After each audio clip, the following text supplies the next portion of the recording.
ड्रामे के स्टार्ट में हम देखते हैं वैन येन को, जो कि हमारे ड्रामे की मेन लीड फीमेल कैरेक्टर है।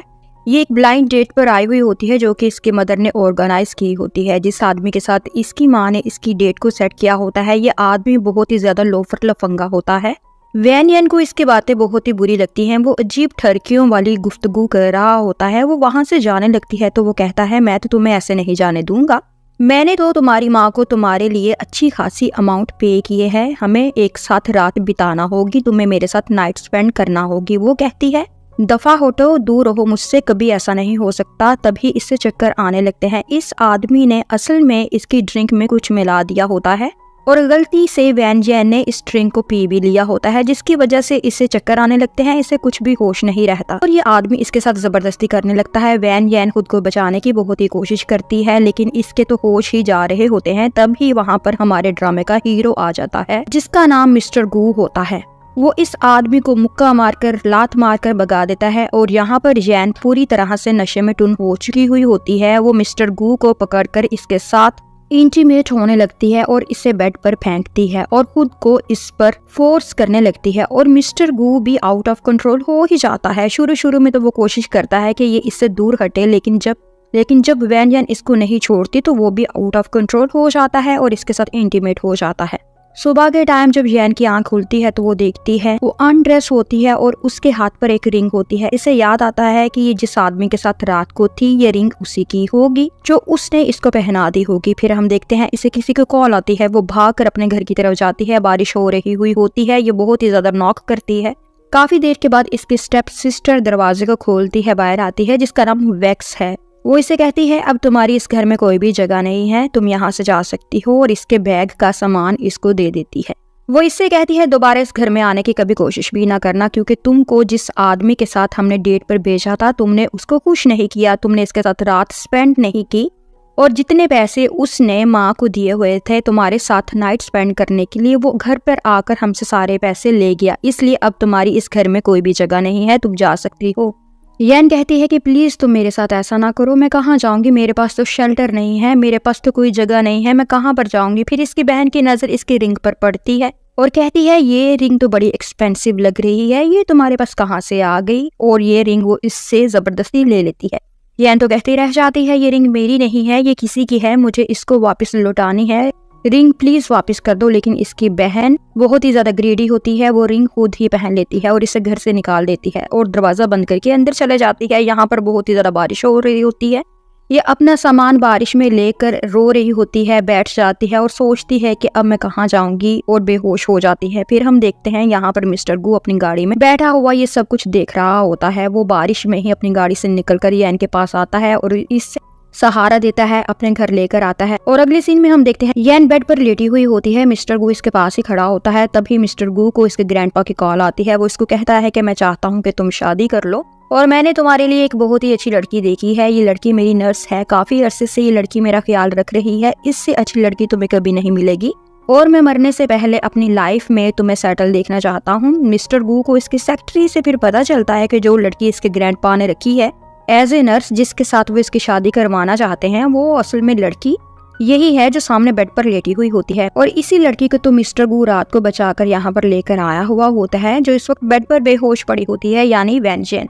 मिस्टर गू कहता है कि क्या ये वो लड़की है जो ग्रैंडपा की नर्स है, जिसको ग्रैंडपा ने मेरे लिए चूज किया है।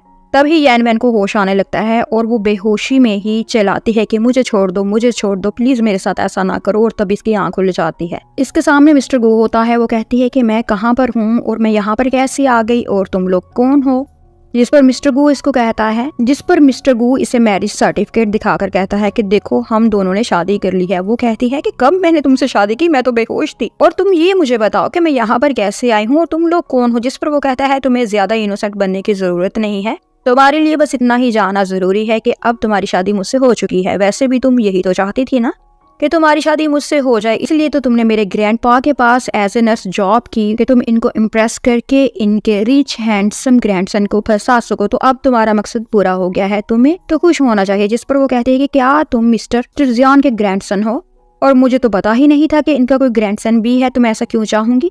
जिस पर वो कहता है अब जो भी है, मेरी तो तुम्हारे साथ शादी हो चुकी है। वो कहती है मैं शादी को नहीं मानती, मैं बेहोश थी और मैं यहाँ पर कैसे आई हूँ, तुम्हें चाहिए कि तुम पहले मेरी बात का जवाब दो। तुम मुझे सीधा सीधा सुना रहे हो कि बेहोशी की हालत में मैंने तुमसे शादी कर ली। क्या तुम पागल हो या मुझे पागल समझ रहे हो? मिस्टर गू को लगता है कि ये तो एक सियानी चीज है जो ऐसे नहीं मानेगी। वो इसको थ्रेट करने लगता है। वो कहता है कि मैं जानता हूँ तुम्हारी माँ बीमार है, वो हॉस्पिटलाइज्ड है, और वो उसको मोबाइल पर कुछ पिक्स वगैरह दिखाता है जिससे इसको पता चला हुआ होता है कि वो बीमार है, यानी उसकी माँ बीमार है।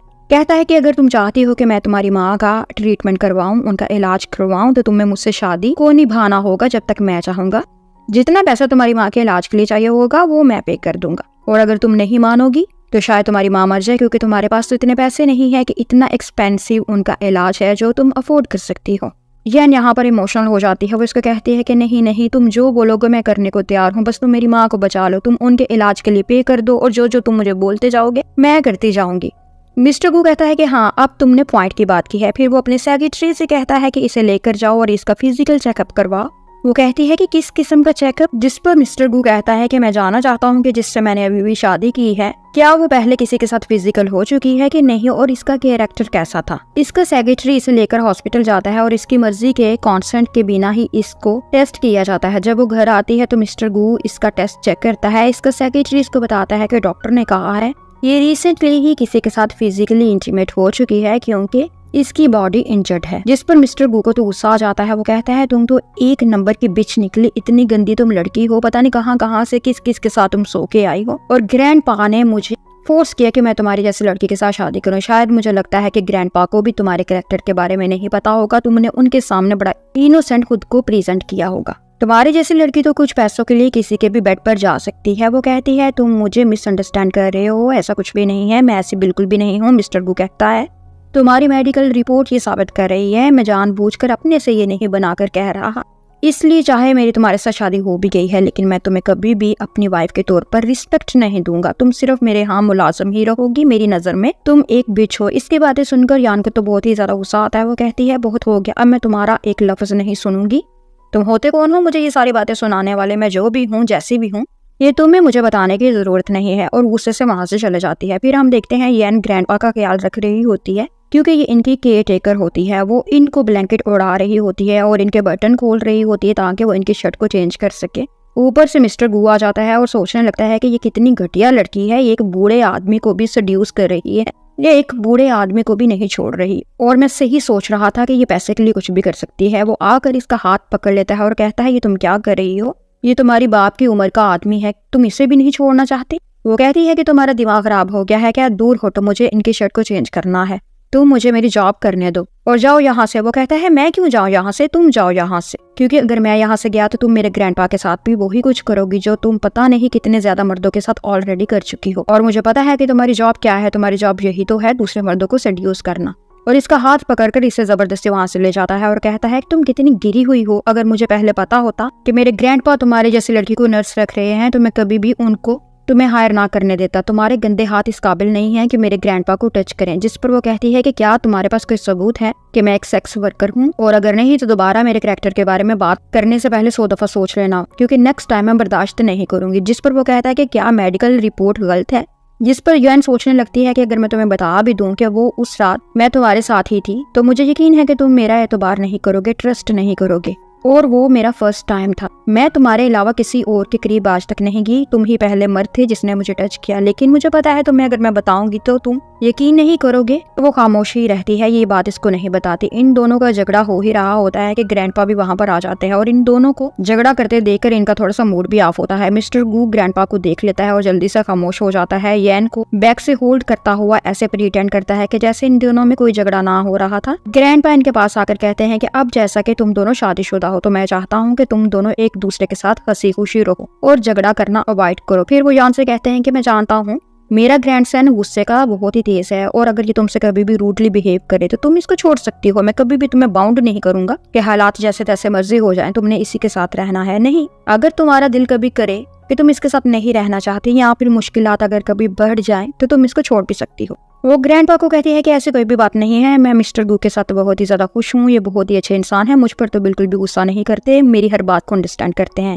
लेकिन हाँ, हमें छोटी मोटी नोक चोक हो जाती है जो किसी भी रिश्ते का हिस्सा होती है। इसमें ज्यादा प्रॉब्लम वाली कोई भी बात नहीं है और हम दोनों ही एक दूसरे से बहुत ही ज्यादा खुश हैं। और मिस्टर गू भी ऐसे प्रिटेंड करता है कि वो यान के साथ बहुत ही ज्यादा सेटिस्फाई और खुश है और ये दोनों ग्रैंडपा को सेटिस्फाई करते हैं। इसके बाद हम देखते हैं मिस्त्री से खींचता हुआ एक साइड पर लेकर आता है और इसको कहता है कि तुम पैसों के लिए किसी भी हद तक जा सकती हो, तुम तो बूढ़े मर्दों के पास भी जाने से हेजिटेट नहीं होती हो। इसका मतलब है कि तुम्हारा कैरेक्टर बहुत ही गंदा है। लेकिन अब इन सारी प्रॉब्लम्स का हल ये है कि मैं तुम्हें खुद ही इतने ज्यादा पैसे दे दिया करूं कि तुम्हें जरूरत ही ना रहे कि तुम किसी के साथ इन्वॉल्व हो या किसी के बेड पर तुम जाओ। और वैसे भी दुनिया के सामने तो तुम मेरी वाइफ ही हो और इसलिए ये कार्ड रखो, इसमें 10 मिलियन रुपीस हैं। जब तुम्हारा दिल चाहेगा कुछ बाय करने को तो तुम बाय कर सकती हो, लेकिन बस मेरी इज्जत का ख्याल रखना, मेरी रेप्यूटेशन का ख्याल रखना। यन कहती है कि नहीं, मैं ये नहीं रख सकती, मुझे जरूरत ही नहीं है। मैं एक इगोइस्टिक इंडिपेंडेंट लड़की हूँ, मुझे किसी से फेवर लेना पसंद नहीं।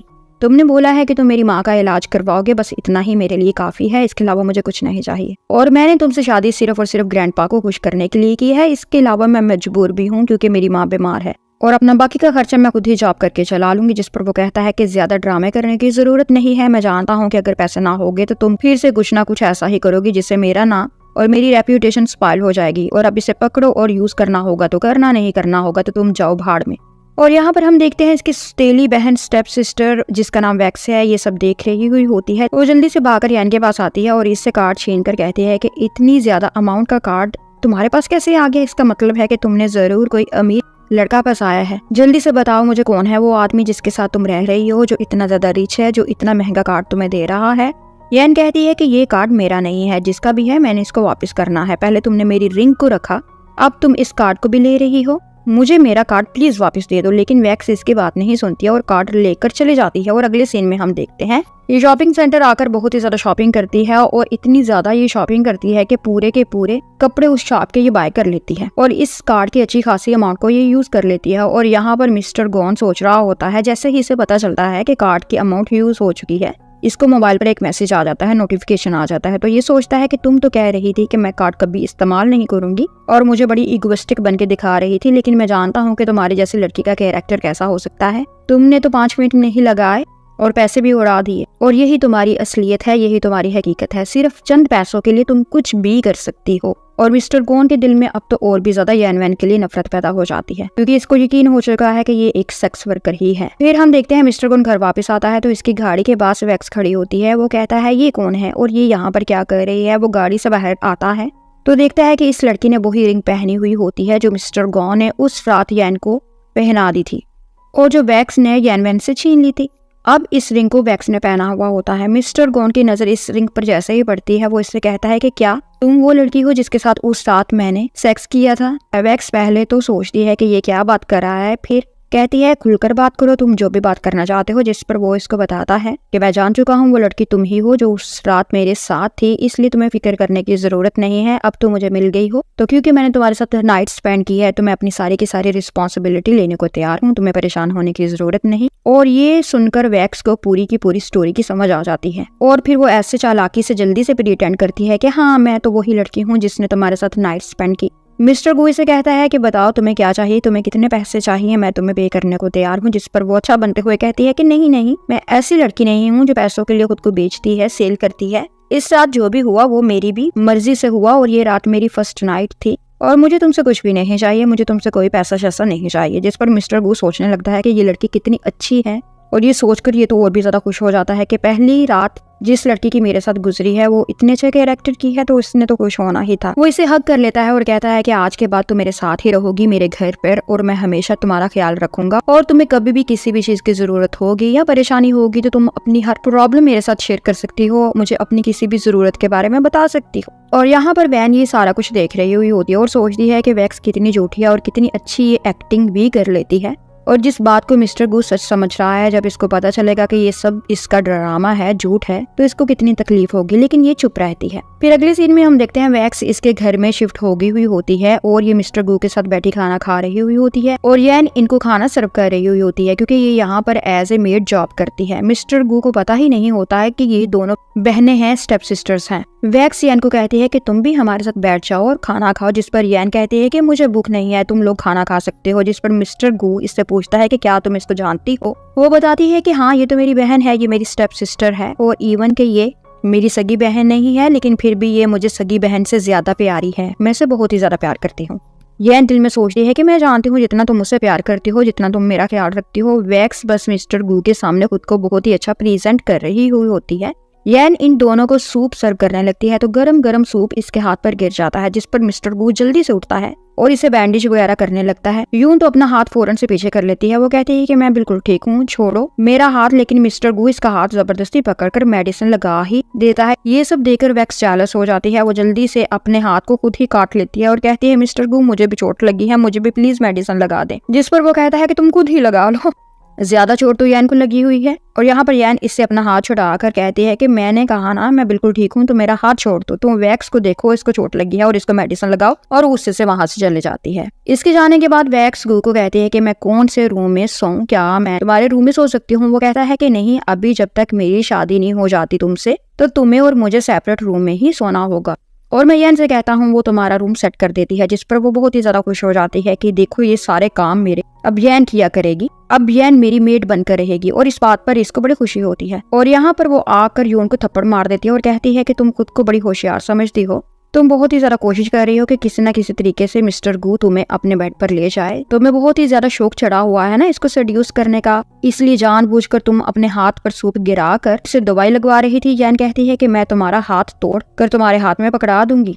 मिस्टर गू को सेड्यूस करने का शौक तुम्हें चढ़ा हुआ है, मुझे नहीं। मैं जानती हूँ कि तुमने उससे कौन कौन से झूठ बोले हैं, लेकिन मैं चुप हूँ क्योंकि मैं फजूल के झमेलों में, लड़ाई झगड़ों में नहीं पड़ना चाहती। इसलिए तुम मुझे मजबूर ना करो कि मैं अपना मुंह खोलने पर मजबूर हो जाऊं। और मिस्टर गू को बता दूं कि जो झूठ तुम बोलकर यहाँ पर आई हो वो तो झूठ है, क्योंकि अगर मैंने इसको तुम्हारे बारे में बता दिया तो वो 1 मिनट भी नहीं लगाएगा और तुम्हें यहाँ से बाहर निकाल देगा। और ये भी हो सकता है कि वो तो तुम्हारी जान ही ले ले। तभी वहाँ पर मिस्टर गू भी आ जाता है और इसे आता देख कर वैक्स जानबूझकर गिर जाती है और मिस्टर गू को कहती है कि देख लो तुम खुद ही, ये कैसी बहन है मेरी, मैं इसे कितना ज्यादा प्यार करती हूँ, इसका ख्याल रखती हूँ और ये हमेशा मेरे साथ ऐसा ही करती है। अभी भी मैं तो इसका हाल पूछने आई थी कि तुम्हारा हाथ पर सूप गिरा था, जल गया था, क्या तुम्हारा हाथ अब ठीक है? और इसने मुझे थप्पड़ मार दिया और कहा कि तुम मिस्टर गू को सेड्यूस करने के लिए यहाँ आई हो और मैं तुम्हें जान से मार डालूंगी। इसके बाद सुनकर मिस्टर गू इससे कहता है कि तुम किस तरह की इंसान हो, तुम्हारी बहन तुमसे इतना प्यार करती है और तुम इसके साथ इस तरह से बिहेव करती हो। और मिस्टर गू यैन को फिर से मिसअंडरस्टैंड करते हुए इसे बुरा भला सुनाने लग जाता है। यैन सोचती है कि यहाँ जुबानी बातों से काम नहीं चलेगा। वैक्स ने बोला है ना कि मैंने इसको थप्पड़ मारा है, तो इसका मतलब है अब मुझे सच में इसको थप्पड़ मारना ही होगा। वो इसे कहती है अच्छा तो मैंने तुम्हें थप्पड़ मारा है ना, तो उठो अब दूसरा थप्पड़ खाने को तैयार हो जाओ। और एक जोरदार थप्पड़ रखकर इसके मुंह पर मार कर चले जाती है। ये दोनों इसका मुंह देखने लग जाते हैं और यहाँ पर हम देखते हैं मिस्टर गू यैन के पीछे आता है और इसको कहता है तुम खुद को क्या समझती हो, तुम में कितना एटीट्यूड है? जिस पर वो कहती है कि मैं खुद को जो मर्जी समझो, जितना मर्जी मुझ में एटीट्यूड हो, तुम्हें इससे क्या प्रॉब्लम है? तुम जाओ अपने काम से काम रखो। वैक्स है ना अच्छे एटीट्यूड वाली अच्छी लड़की, तुम उसके पास जाओ, मेरे पास क्या कर रहे हो? जिस पर वो कहता है क्यों, क्या तुम्हें जेलसी हो रही हो? यैन कहती है कि मुझे जेलसी क्यों होगी भला इसके आ जाने से, मैं अपनी औकात, अपनी आइडेंटिटी और अपनी पोजीशन, अपनी जगह अच्छी तरह से जानती हूँ। मिस्टर गू कहता है कि आज रात मैं तुम्हारे साथ स्पेंड करना चाहता हूँ और तुम मुझे मना नहीं कर सकती क्योंकि तुम मेरी वाइफ हो। वो काफी रेजिस्ट करती है, इसको पीछे पीछे करती है, लेकिन वो जबरदस्ती अपना आप इस पर फोर्स कर देता है। वो इसके कपड़े उतारने लगता है और यहाँ पर वैक्स इनके रूम के बाहर ही खड़ी होती है और वो ये सब दरवाजे के बीच में से होता हुआ देखकर आग बगोला हो जाती है और कहती है कि मिस्टर गू को तो मेरे साथ होना चाहिए था, ये इसके साथ क्यों है? मुझे यान को ही इस घर से निकालना होगा अब। और फिर हम देखते हैं नेक्स्ट डे यान के घर की सफाई कर रही हुई होती है। वैक्स से कहती है कि मैं चाहती हूँ तुम इस घर से चले जाओ। जिस पर यान कहती है चाहती तो मैं भी ऐसे ही हूँ कि मैं यहाँ से चले जाऊँ, लेकिन मैं क्या कर सकती हूँ, मिस्टर गू मुझे जाने नहीं देगा। वैक्स कहती है ज्यादा ड्रामा ना करो मेरे सामने, मैं जानती हूँ कि अगर तुम खुद से जाना चाहो तो तुम जा सकती हो, तुम्हें कोई भी नहीं रोकेगा, लेकिन तुम ही नहीं जाना चाहती।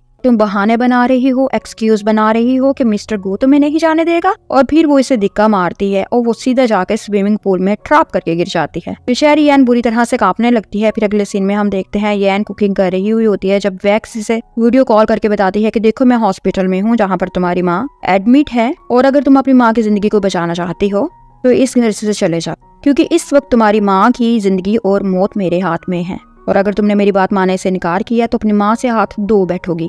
इसने इसकी माँ का ऑक्सीजन मैप उतारा हुआ होता है, जो मास्क होता है उसको उतार दिया होता है और इसकी माँ की तबीयत वाकई में सवेर हो रही होती है। यैन तो ये सब देखकर कांप ही जाती है। ये कभी सोच भी नहीं सकती थी कि इसकी सौतेली बहन इस हद तक भी गिर सकती है। वो जल्दी से भागते हुए हॉस्पिटल पहुंचती है। इसकी माँ की हालत बहुत ही बुरी होगी हुई होती है। अपनी माँ की ऐसी हालत देखकर एक तो ये परेशान भी हो जाती है और दूसरा ये वैक्स पर गुस्सा भी होती है और गुस्से से इसको मारने दौड़ती है। और यहाँ पर इसकी माँ की तबीयत बहुत ही ज्यादा बिगड़ रही होती है। वो इसको छोड़कर जल्दी से अपनी माँ की तरफ भागती है और डॉक्टर भी इतने में आ जाता है। डॉक्टर को देख से चुपके से निकल जाती है। डॉक्टर यान को बताता है कि आपकी माँ की तबीयत बहुत ही ज्यादा बिगड़ने लगी है, जितनी जल्दी हो आप पैसों का अरेंज करें, हमें इनकी सर्जरी करना होगी वरना लेट हो जाएगा। जॉन कहती है कि ठीक है डॉक्टर, आप सर्जरी की तैयारी करें, जितनी जल्दी होगा मैं पैसे अरेंज करके आपको पे कर दूंगी। डॉक्टर की जाने के बाद इसकी माँ इसको कहती है कि कहाँ से तुम पैसों का अरेंज करोगी, मिलियंस में पैसे चाहिए जिनसे मेरा इलाज होगा, क्या तुम्हारे पास इतने पैसे हैं? क्या तुम खुद को अपनी माँ के लिए सेल करोगी? ऐसी जिंदगी से तुम बहुत ही अच्छी है, मुझे अपना इलाज नहीं करवाना। मैं नहीं चाहती कि मेरी बेटी अपने आप को मेरे लिए गैर मर्दों के सामने बेचती फिरे। जिस पर यौन अपनी माँ से कहती है, माँ आप ऐसा क्यों सोच रहे हैं, आपकी बेटी भला ऐसा काम कभी कर सकती है? मैं ऐसा कभी नहीं करूंगी, मैं आपसे वादा करती हूँ। इसकी माँ कहती है, फिर कहाँ से तुम इतने ज्यादा पैसे लेकर आओगी? जिस पर वो कहती है, माँ मैंने शादी कर ली है और जिससे मैंने शादी की है वो एक बहुत ही रिच बिजनेसमैन है और आपकी बेटी से बहुत ही ज्यादा प्यार भी करता है, मुझे बहुत ही ज्यादा वो रिस्पेक्ट देता है। जिस पर इसकी माँ तो बहुत ही ज्यादा खुश हो जाती है और कहती है, तो अभी तक तुम इसे यहाँ पर मुझसे मिलवाने के लिए क्यों नहीं लेकर आई हो? वो कहती है, माँ मैं उसको बहुत ही जल्द आपके पास लेकर आऊंगी और आप देखेंगे कि वो कितना अच्छा इंसान है और आपकी बेटी ने कितना हैंडसम इंसान चूज किया है। और यहाँ पर ये सीन कट हो जाता है। अगले सीन में हम देखते हैं वो घर आती है और यहाँ पर मैं सोचती हूँ कि जब ये घर से बाहर गई थी इसने व्हाइट ड्रेस पहना हुआ था और जब ये वापस आई है तो इसने ब्लैक ड्रेस पहना हुआ है। शायद रास्ते में इसने ड्रेस को चेंज कर लिया और हमें क्या।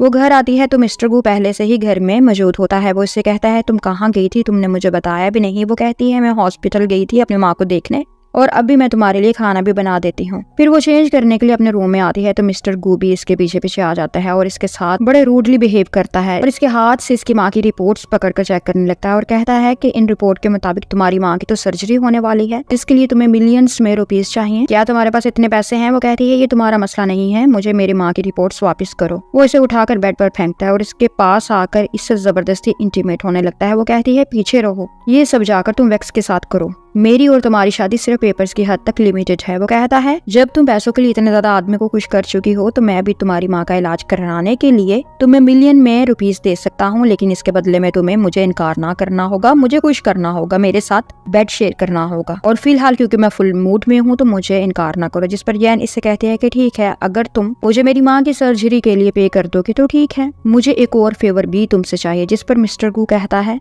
कि तुम वाकई में एक बिच हो, तुम अपने कामों के लिए, जरूरियात के लिए किसी भी हद तक सौदाबाजी कर सकती हो, बोलो इसके अलावा तुम क्या चाहती हो? जिस पर वो कहती है कि मैंने अपनी माँ को बताया है कि मैं शादी कर चुकी हूँ और जिससे मैंने शादी की है वो मुझसे बहुत ही ज्यादा प्यार से, इज्जत से बात करता है, मुझे नाइसली ट्रीट करता है, तो तुम्हें बस मेरी माँ को देखने के लिए मेरे साथ जाना होगा और उनके सामने तुम्हें ये प्रिटेंड करना होगा कि जैसे तुम मेरी बड़ी इज्जत करते हो, मुझसे बड़ा प्यार करते हो, क्योंकि इससे मेरी माँ खुश हो जाएगी। मिस्टर गू इसकी बात मान जाता है और दोनों फिर से इंटीमेट हो जाते हैं और फिर हम देखते हैं अगले सीन में ये दोनों यैन की माँ के सामने होते हैं। यैन की माँ मिस्टर गू को देखकर बहुत ही ज्यादा खुश होती है और कहती है, बेटा तुम मुझसे वादा करो कि तुम मेरी बेटी को हमेशा खुश रखोगे, क्योंकि मेरी जिंदगी का तो पता नहीं कि मैं आज हूँ मैं कल नहीं हूँ, मैं बस चाहती हूँ कि मेरी बेटी हमेशा खुश रहे। मिस्टर गून कहता है कि आप बिल्कुल भी फिक्र ना करें आंटी, आपकी बेटी अब मेरी रिस्पॉन्सिबिलिटी है, मैं अपनी जान से बढ़कर इसकी हिफाजत करूंगा। और इसकी माँ इन दोनों का सच्चा प्यार महसूस करके सेटिस्फाई हो जाती है और फिर यैन दिल से मिस्टर गू का शुक्रिया अदा करती है, इसको थैंक्स बोलती है कि तुमने मेरी माँ के सामने बड़े अच्छे तरीके से प्रिटेंड किया।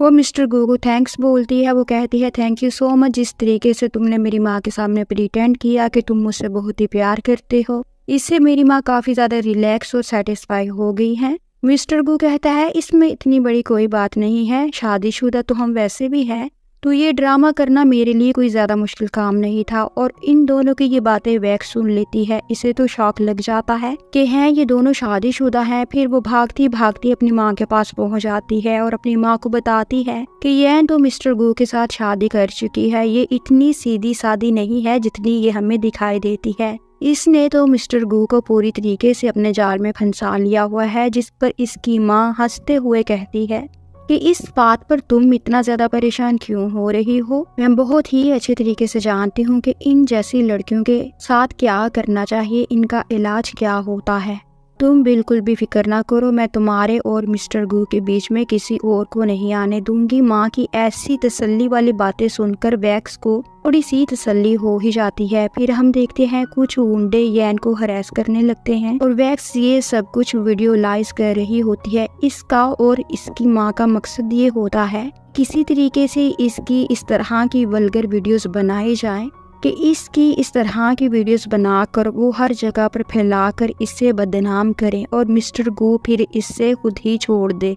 ये आदमी यैन को बुरी तरीके से ह्यूमिलेट करने लगते हैं, इसको टच करने लगते हैं। यैन की नज़र वैक्स पर पड़ती है और वो इसकी तरफ भागती आती है। वो ये देखती है कि ये तो सब कुछ ये ही रिकॉर्ड कर रही है, मेरी सौतेली बहन मेरे साथ ये क्या करने जा रही है। इसकी गेम पूरी तरीके से समझ आने के बाद वो इससे रिक्वेस्ट करती है कि प्लीज मेरे साथ ऐसा ना करो, मैं सारी जिंदगी के लिए बर्बाद हो जाऊंगी। लेकिन वो तो इसकी हालत पर मुस्कुराने लगती है और इसको टीज करने लगती है और ऊंडे इसको थप्पड़ मारने लगते हैं, जिससे ये बेहोश होकर गिर जाती है। तब ही वहाँ पर मिस्टर गू आ जाता है। इसकी गाड़ी की लाइट्स देखकर ऊंडे तो जल्दी से वहाँ से भाग जाते हैं और वैक्स को भी बहुत ही ज्यादा गुस्सा आता है। वो कहती है कि ये यहाँ पर कैसे आ गया, इसको किसने इन्फॉर्मेशन दी, और वो भी जल्दी से जाकर अपनी गाड़ी में बैठ जाती है।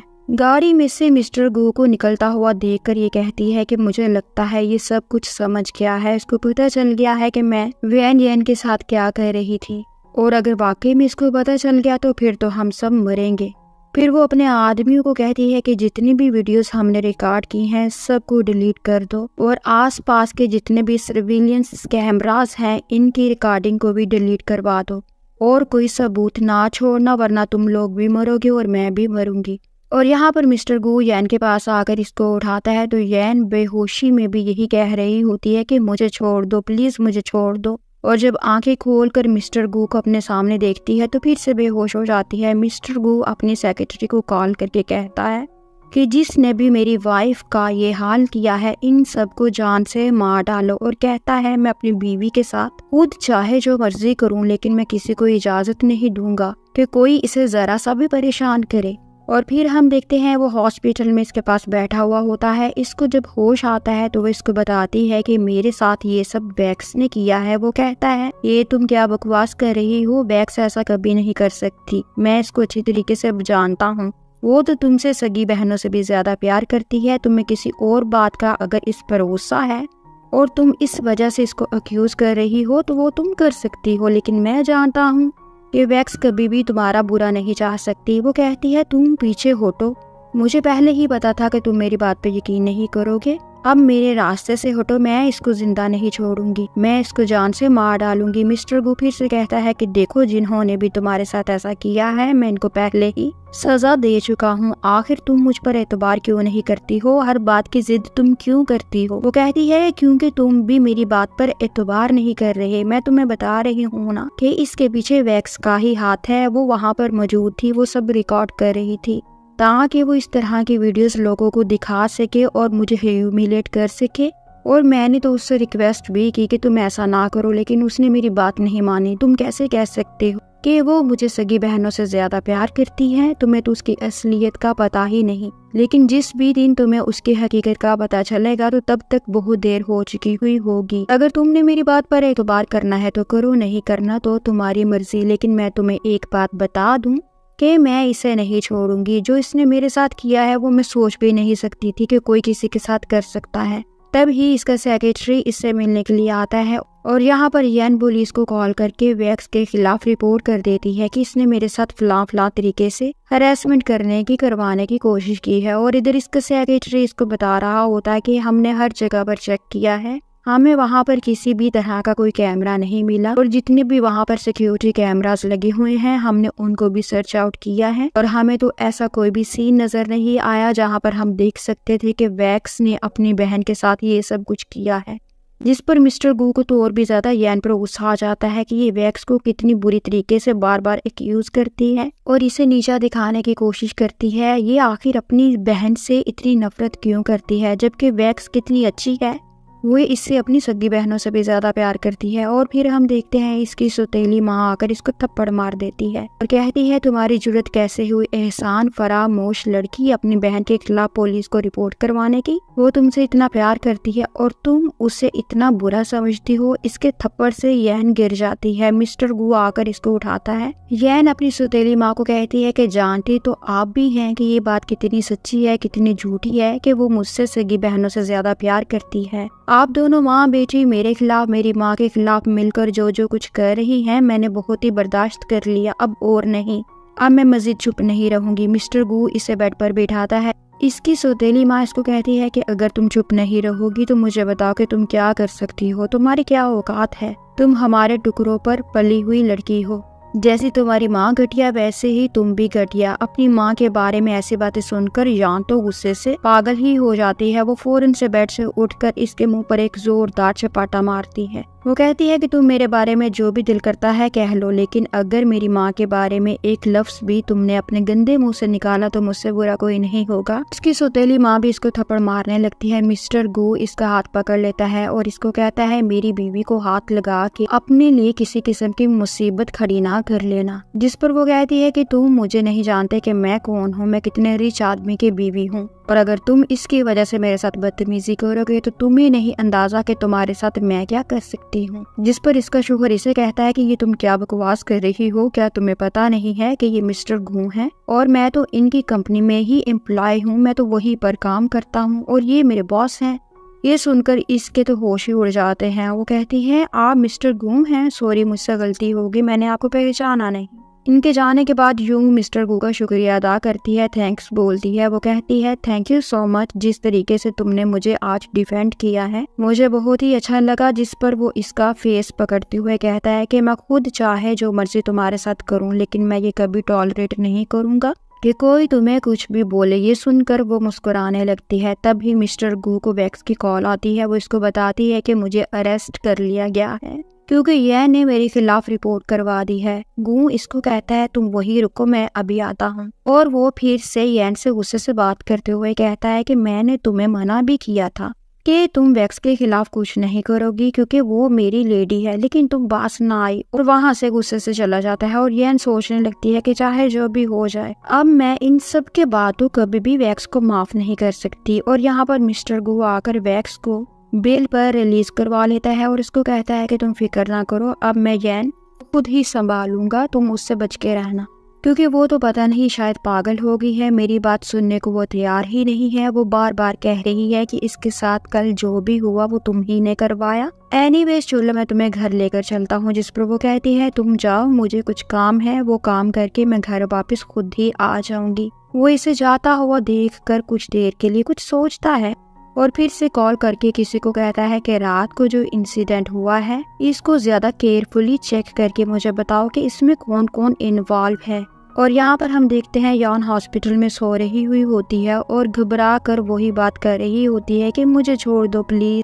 और यहाँ पर हम देखते हैं यान हॉस्पिटल में सो रही हुई होती है और घबरा कर वही बात बार बार कर रही होती है कि प्लीज मुझे छोड़ दो, प्लीज मुझे छोड़ दो, मुझे कुछ ना करो, मुझे छोड़ दो। और तभी इसे होश आ जाता है। इसके मोबाइल पर किसी की कॉल आ रही हुई होती है जो कि इसकी माँ की डॉक्टर की कॉल होती है। वो इसे कहती है कि तुम्हारी माँ ने खुदकुशी की कोशिश की है और इसकी हालत बहुत ही ज्यादा क्रिटिकल है, इसको ब्लड चाहिए और आपके डैड का ब्लड ग्रुप आपकी माँ को लग सकता है। वो जल्दी से अपने घर की तरफ भागती है कि अपने बाप से बात करके इनको वो अपनी माँ की कंडीशन के बारे में बताकर इनसे ब्लड ये ले सके और अपनी माँ को लगवा कर उनकी जान ये बचा सके। वो यहाँ पर आती है तो वैक्स और अपनी सौतेली माँ की आवाज सुनकर वहीं रुक जाती है। वैक्स अपनी माँ को खुशी खुशी बता रही होती है कि मैंने बहुत ही अच्छा किया माँ, मैंने हॉस्पिटल जाकर वैन की माँ को सब सच बता दिया कि तुम्हारी बेटी तो मिस्टर गू की एक मिस्ट्रेस है, जो शादी उसने की है वो सिर्फ और सिर्फ एक डॉक्यूमेंटेड मैरिज है और मिस्टर गू इसे मिस्ट्रेस और मेड की तरह ट्रीट करता है। वो इसे जरा भी इम्पोर्टेंस नहीं देता और इसको मेरी बातों का यकीन भी आ गया,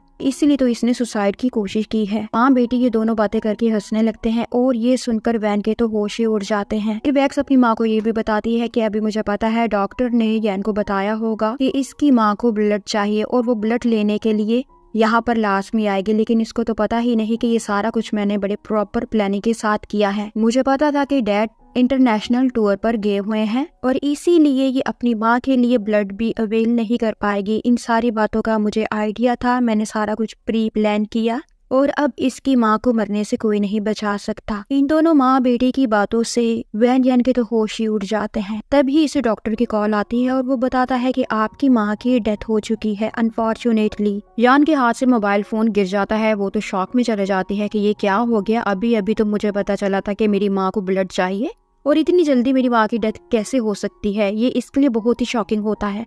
वैक्स अपनी माँ से कहती है कि माँ, मैंने अभी अभी किसी चीज के गिरने की आवाज सुनी है और मुझे लगता है कि कोई हमारी बातें सुन रहा है। वो दोनों माँ बेटी आकर देखती हैं तो आगे यैन होती है। इसका मतलब है कि इनको पता चल जाता है कि इसने हमारी बातें सुन ली। वो इसकी हालत देखकर दुखी होने के बजाय, सैड फील करने के बजाय और भी ज्यादा हंसने लगती हैं, इसे टीज करती हैं और इसे प्रवोक करके कहती हैं कि देखो, तुमने मेरे खिलाफ पुलिस कंप्लेन करवाई थी और देखो मैंने तुम्हारे साथ क्या किया। मैंने तुम्हारी माँ को मौत के मुंह में पहुंचा दिया और इसके लिए मुझे कुछ ज्यादा करना भी नहीं पड़ा। मैंने बस जाकर तुम्हारी माँ को तुम्हारी और मिस्टर गू के रिश्ते की सच्चाई बता दी और उन्होंने खुद ही सुसाइड कर ली। और इसीलिए मैं तुम्हें भी वार्न करती हूँ कि बाज आ जाओ और मुझसे डरो, क्योंकि तुम देख ही चुकी हो कि मैं क्या क्या कर सकती हूँ। अगर तुम मेरे और मिस्टर गू के रास्ते से ना हटी तो मैं तुम्हारा वो हाल करूंगी कि पूरी दुनिया देखती रह जाएगी।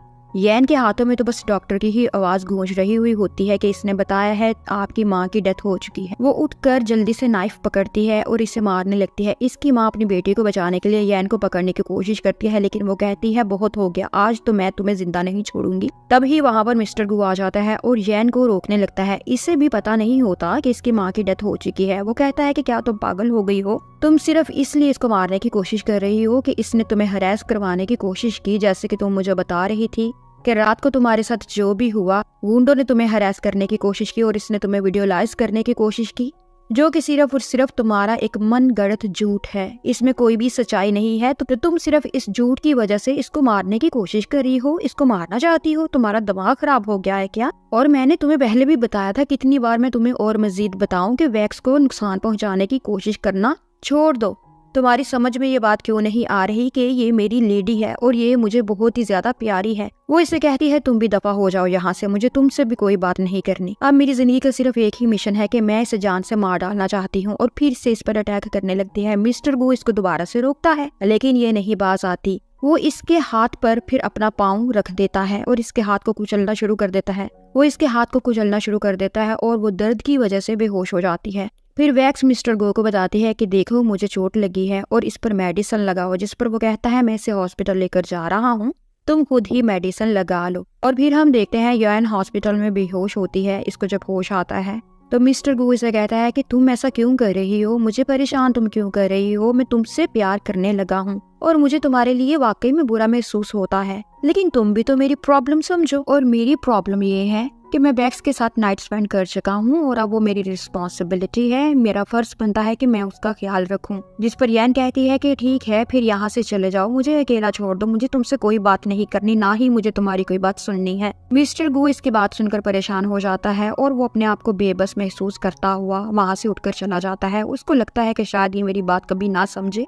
और फिर ये बाहर आकर रिसेप्शनिस्ट से पूछता है कि यान की माँ की तबीयत अब कैसी है, क्या उनकी सर्जरी होगी है। रिसेप्शनिस्ट इसको बताती है कि उनकी तो आज सुबह ही डेथ हो गई। मिस्टर गू तो हैरान और परेशान हो जाता है कि क्या इनकी डेथ होगी, और यान ने तो मुझे बताया तक नहीं कि इनकी डेथ होगी है, क्या ये मुझसे इतनी नफरत करती है। और फिर हम देखते हैं यैन अपनी माँ की आखिरी रस्मात कर रही हुई होती है। इस लड़की ने इस सारे ड्रामे में लिपस्टिक नहीं लगाई होती, लेकिन इस सीन में इसने लिपस्टिक लगाई होती है और इसका हुलिया भी काफी अच्छा होता है। माँ के मरने पर ये काफी ज्यादा तैयार होती है, शायद ये वहाँ की कोई रस्म हो, ट्रेडिशन हो। एनीवेज वो रस्मात को कर रही होती है और कहती है कि माँ, जिसने आपकी जान ली है मैं इसे नहीं छोड़ूंगी और ये मेरा आपसे वादा है। तभी वहाँ पर मिस्टर गू आ जाता है और वो भी इसकी माँ की आखिरी रस्मात अपने तौर पर करता है। ये इससे कहती है कि तुम यहाँ से चले जाओ, मैं तुम्हारी शक्ल भी नहीं देखना चाहती हूँ। जिस पर वो कहता है कि अगर तुमने मेरी शक्ल नहीं देखनी तो ना देखो, लेकिन मैं तुम्हारी माँ का सन इन लॉ था और इसलिए मेरी भी रिस्पॉन्सिबिलिटी है कि मैं इनकी आखिरी रस्मात अपने तौर पर भी करूं, और इस चीज के लिए तुम मुझे रोक नहीं सकती हो। वो कहती है मुझे तुमसे डाइवोर्स चाहिए। वो कहता है कि क्या कहा तुमने, फिर से बोलो। वो फिर से कहती है कि मैंने कहा है कि मुझे तुमसे डाइवोर्स चाहिए। अब मेरे और तुम्हारे दरमियान कुछ नहीं रहा, मैं तुम्हारे साथ मजीद नहीं रह सकती और ये बात मैं तुमको क्लियर बता रही हूँ, मुझे तुमसे डाइवोर्स चाहिए। क्योंकि मैं तुम्हें अपनी प्रॉब्लम बताती हूँ तो तुम मेरी प्रॉब्लम को नहीं समझते हो। मैंने तुम्हें कितनी दफा बोला कि वैक्स मुझे नुकसान पहुंचाना चाहती है, लेकिन तुमने मेरी बात नहीं समझी।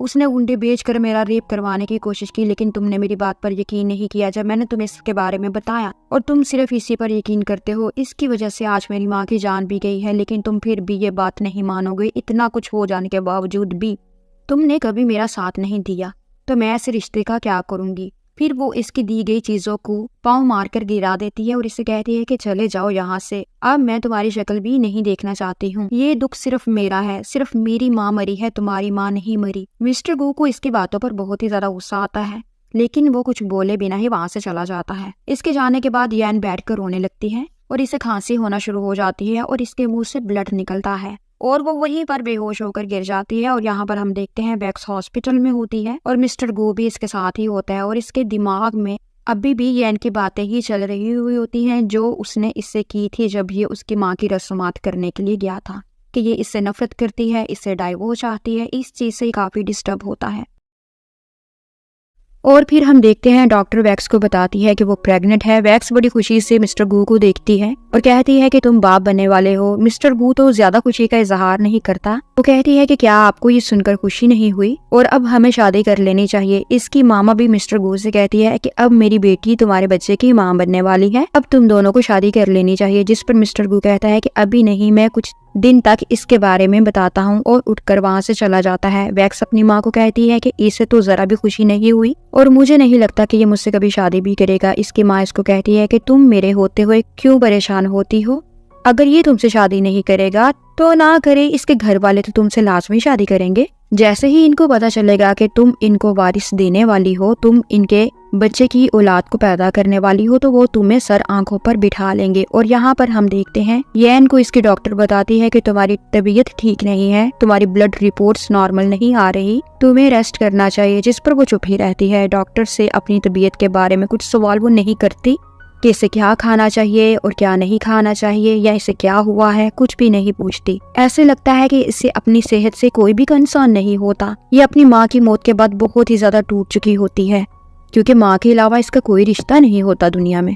वो बेड से उठती है और बाहर जाने लगती है। डॉक्टर कहती है कि तुम कहाँ जा रही हो, तुम्हें नहीं जाना चाहिए, तुम्हें रेस्ट करना चाहिए, यू नीड टू रेस्ट। लेकिन वो जवाब दिए बिना ही वहाँ से चला जाती है। और यहाँ पर हम देखते हैं मिस्टर गो इसे कहता है कि आज हमारे घर में एक पार्टी है, मैं चाहता हूँ कि तुम मेरे साथ इस पार्टी में चलो। जिस पर वो कहती है कि मैं तुम्हारे साथ क्यों चलूं, तो मेरा और तुम्हारा अब कोई भी रिलेशन नहीं है, और वैसे भी अब मुझे तुमसे डाइवोर्स चाहिए, जिसके बारे में मैं तुम्हें पहले ही बता चुकी हूँ। मिस्टर गो इसको कहता है तुम समझती क्या हो खुद को, तुम्हें क्या लगता है जैसे जैसे तुम चाहोगी सब वैसे वैसे होता जाएगा। पहले तुमने मेरे ग्रैंडपा को ऐसी सीधी सादी बातें करके अपने जाल में फंसाया ताकि तुम इनके ग्रैंडसन से शादी कर सको। तब तुम चाहती हो कि मैं तुम्हें डाइवोर्स दे दूं, लेकिन अब की बार ऐसा नहीं होगा। मैं तुम्हें डाइवोर्स नहीं दूंगा, और अगर कभी दूंगा तो अपनी मर्जी से दूंगा, जब मैं तुम्हें देना चाहूंगा, तुम्हारे कहने पर नहीं। और वैसे भी मैं तुम्हारी माँ की ट्रीटमेंट पर काफी ज्यादा इन्वेस्ट कर चुका हूँ, तुम्हें तो मेरा एहसान याद रखना चाहिए। ये सारी बातें सोचकर यैन सोचते हैं कि चलो ठीक है, डाइवोर्स तो मैं इससे लेकर ही रहूंगी, आखिरी दफा इसकी बात मैं मान ही जाती हूँ, क्योंकि ये भी तो मेरे कहने पर मेरी माँ से मिलने के लिए गया था, और जैसे जैसे मैंने इसको बोला था इसने वैसा ही मेरी माँ के सामने किया था। वक्ती तौर पर टेम्पररी ही सही, लेकिन मेरी माँ थोड़ी देर के लिए इसकी वजह से खुश तो हो ही गई थी।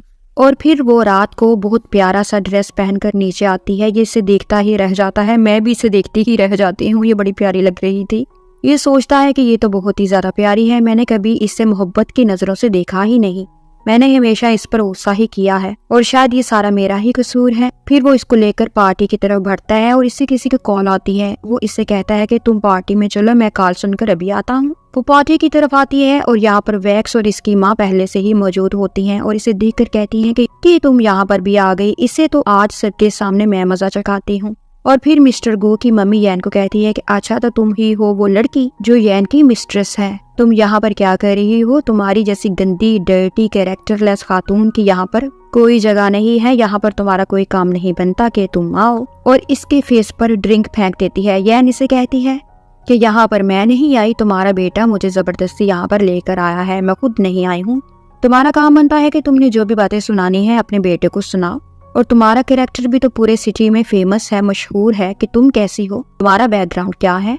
तुम मिस्टर गू की सौतेली माँ हो, तुम इसकी सगी माँ नहीं हो, और जिस तरह से तुमने मिस्टर गू की माँ का घर बर्बाद किया और इसके डैडी के साथ शादी की थी, ये सबको पता है। गू की माँ को इसके बात पर बहुत ही ज्यादा गुस्सा आ जाता है और अपने मुलाजमों से कहती है कि इसको पकड़ कर रखें, और खुद इसे स्टिक से मारने लगती है। ये सब होता देखकर वैक्स और इसकी माँ तो बहुत ही ज्यादा एंजॉय करती हैं, खुश होती हैं, और तभी वहाँ पर मिस्टर गू भागा भागता भागा भागा आ जाता है और अपनी माँ का हाथ रोककर कहता है कि आप ये क्या कर रही हैं, ये मेरे साथ आई है, ये मेरी गेस्ट है, आपको कोई हक नहीं पहुंचता, ये मेरी औरत है और आप इस पर किस तरह से हाथ उठा सकती हैं। इसकी माँ इसको कहती है कि तुम इस बेहुदा औरत की साइड ले रहे हो, जबकि वैक्स तुम्हारे बच्चे की माँ बनने वाली है, वो प्रेग्नेंट है, बजाय कि तुम वैक्स के साथ हो तुम इस औरत के साथ हो। वो कहता है मैंने जो भी कहना था मैंने कह दिया, यैन मेरी औरत है तो ये मेरी औरत है, मैं अपनी बात को बार बार रिपीट नहीं करूंगा और इस बात को आप सब लोग अपने जहनों में बिठा लें और आज से आप सब इसकी इज्जत करेंगे वरना मुझसे बुरा कोई ना होगा। और वो ये कहकर वहां से यैन को लेकर चला जाता है।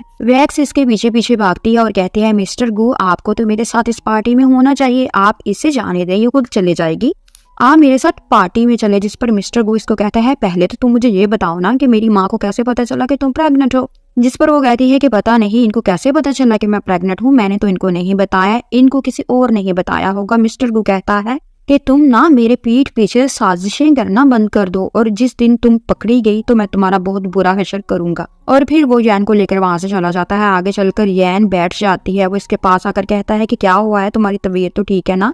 वो कहती है तुम जानबूझकर मुझे यहाँ पर लेकर आए थे ना कि तुम्हारी माँ सबके सामने मुझे इंसल्ट करे, मुझे ह्यूमिलेट करे, मुझे बेइज्जत करके तुम्हें खुशी मिलती है। वो कहता है तुम मुझे एक्यूज कर रही हो, अगर मुझे पता होता कि मेरी माँ तुम्हारे साथ ऐसा करेगी तो मैं कभी भी तुम्हें यहाँ पर लेकर ना आता। और फिर भी अगर मुझे इन सब की प्रेजेंस में तुम्हें यहाँ पर लेकर आना भी पड़ता तो तब मैं तुम्हें अकेला ना छोड़ता। मुझे तो पता ही नहीं था कि मेरी माँ की प्लानिंग ऐसी वैसी कुछ है, मुझे तो पता ही नहीं था कि मेरी माँ तुम्हारे साथ ऐसा करेगी या यहाँ पर वैक्स और इसकी माँ भी होंगी। लेकिन तुम्हें मुझ पर यकीन नहीं है और तुम्हें मुझ पर यकीन क्यों नहीं है इस बात की मुझे समझ नहीं आती। मैंने तो हमेशा तुम्हारा ख्याल रखने की कोशिश की और क्या तुमने देखा नहीं मैंने किस तरह से अपनी माँ की इंसल्ट की है सबके सामने और मैंने तुम्हें डिफेंड किया है, मैंने तो तुम्हारी ही साइड की बात की है, मैं तुम्हारे लिए और क्या कर सकता हूँ। यैन इसे कहती है मैं तुम्हें कभी माफ नहीं कर सकती हूँ, अब तुम जो मर्जी कर लो। वैक्स ने मेरी माँ को खुदकुशी करने पर मजबूर कर दिया, इसने मुझे हरास करवाने की कोशिश की, मेरा रेप करवाने की कोशिश की और तुमने हमेशा इसी का साथ दिया। मैं कभी नहीं भूल सकती जहाँ जहाँ पर मुझे तुम्हारी जरूरत थी वहाँ वहाँ पर तुम नहीं थे, जब जब मुझे तुम्हारी जरूरत थी तुम एब्सेंट थे। और ये बातें करते करते शिकवे गिले करते हुए वो बेचारी बेहोश हो जाती है। मिस्टर गू तो परेशान हो जाता है, इसे जल्दी से उठाकर हॉस्पिटल लेकर आता है। डॉक्टर इसको बताती है कि यैन प्रेग्नेंट है। मिस्टर गू दोबारा से खुश होने के बजाय इस पर शक करने लगता है कि ये किसका बच्चा है, तुम किस किस से मिलती रही हो, मुझसे तो तुम बस कुछ दिन पहले ही मिली हो और इतनी जल्दी तुम प्रेग्नेंट कैसे हो सकती हो। वो इस पर बहुत ही ज्यादा चीखता चलाता है। यैन को इसके बातों से बहुत ही ज्यादा दुख होता है, वो बेचारी तो पहले ही किन किन मुश्किलात से गुजर रही हुई होती है। वो इसे बताने की कोशिश करती है कि ये तुम्हारा ही बच्चा है, लेकिन इसको यकीन होता है कि वो कभी भी इसकी बात पर यकीन नहीं करेगा, जैसे वो इसकी किसी दूसरी बात पर यकीन नहीं करता तो इस बात पे ओब्वियसली ये यकीन नहीं करेगा। वो इसे खींचता हुआ डॉक्टर के पास लेकर आता है और कहता है मुझे ये बच्चा नहीं चाहिए, इसका अबॉर्शन कर दें। जिस पर यैन कहती है चाहे तुम इस बच्चे को रखना चाहो ना रखना चाहो, लेकिन ये बच्चा मेरा है, मैं इसकी माँ हूँ, मैं अपने बच्चे को नहीं मारूंगी। मिस्टर गू कहता है कि तुम मेरी बीवी हो, मैंने तुम्हारी माँ का इलाज करवाया है, उनके इलाज पर मैंने मिलियंस स्पेंड किए हैं, अगर तुमने मेरी बात ना मानी तो सोच लो कॉन्सिक्वेंसेस क्या होंगे, तुम्हें ये सारे के सारे मिलियन रुपीस मुझे रीपे करने होंगे। और फिर वो दोबारा से डॉक्टर को कहता है कि इसे लेकर जाएं और अबॉर्शन कर दें।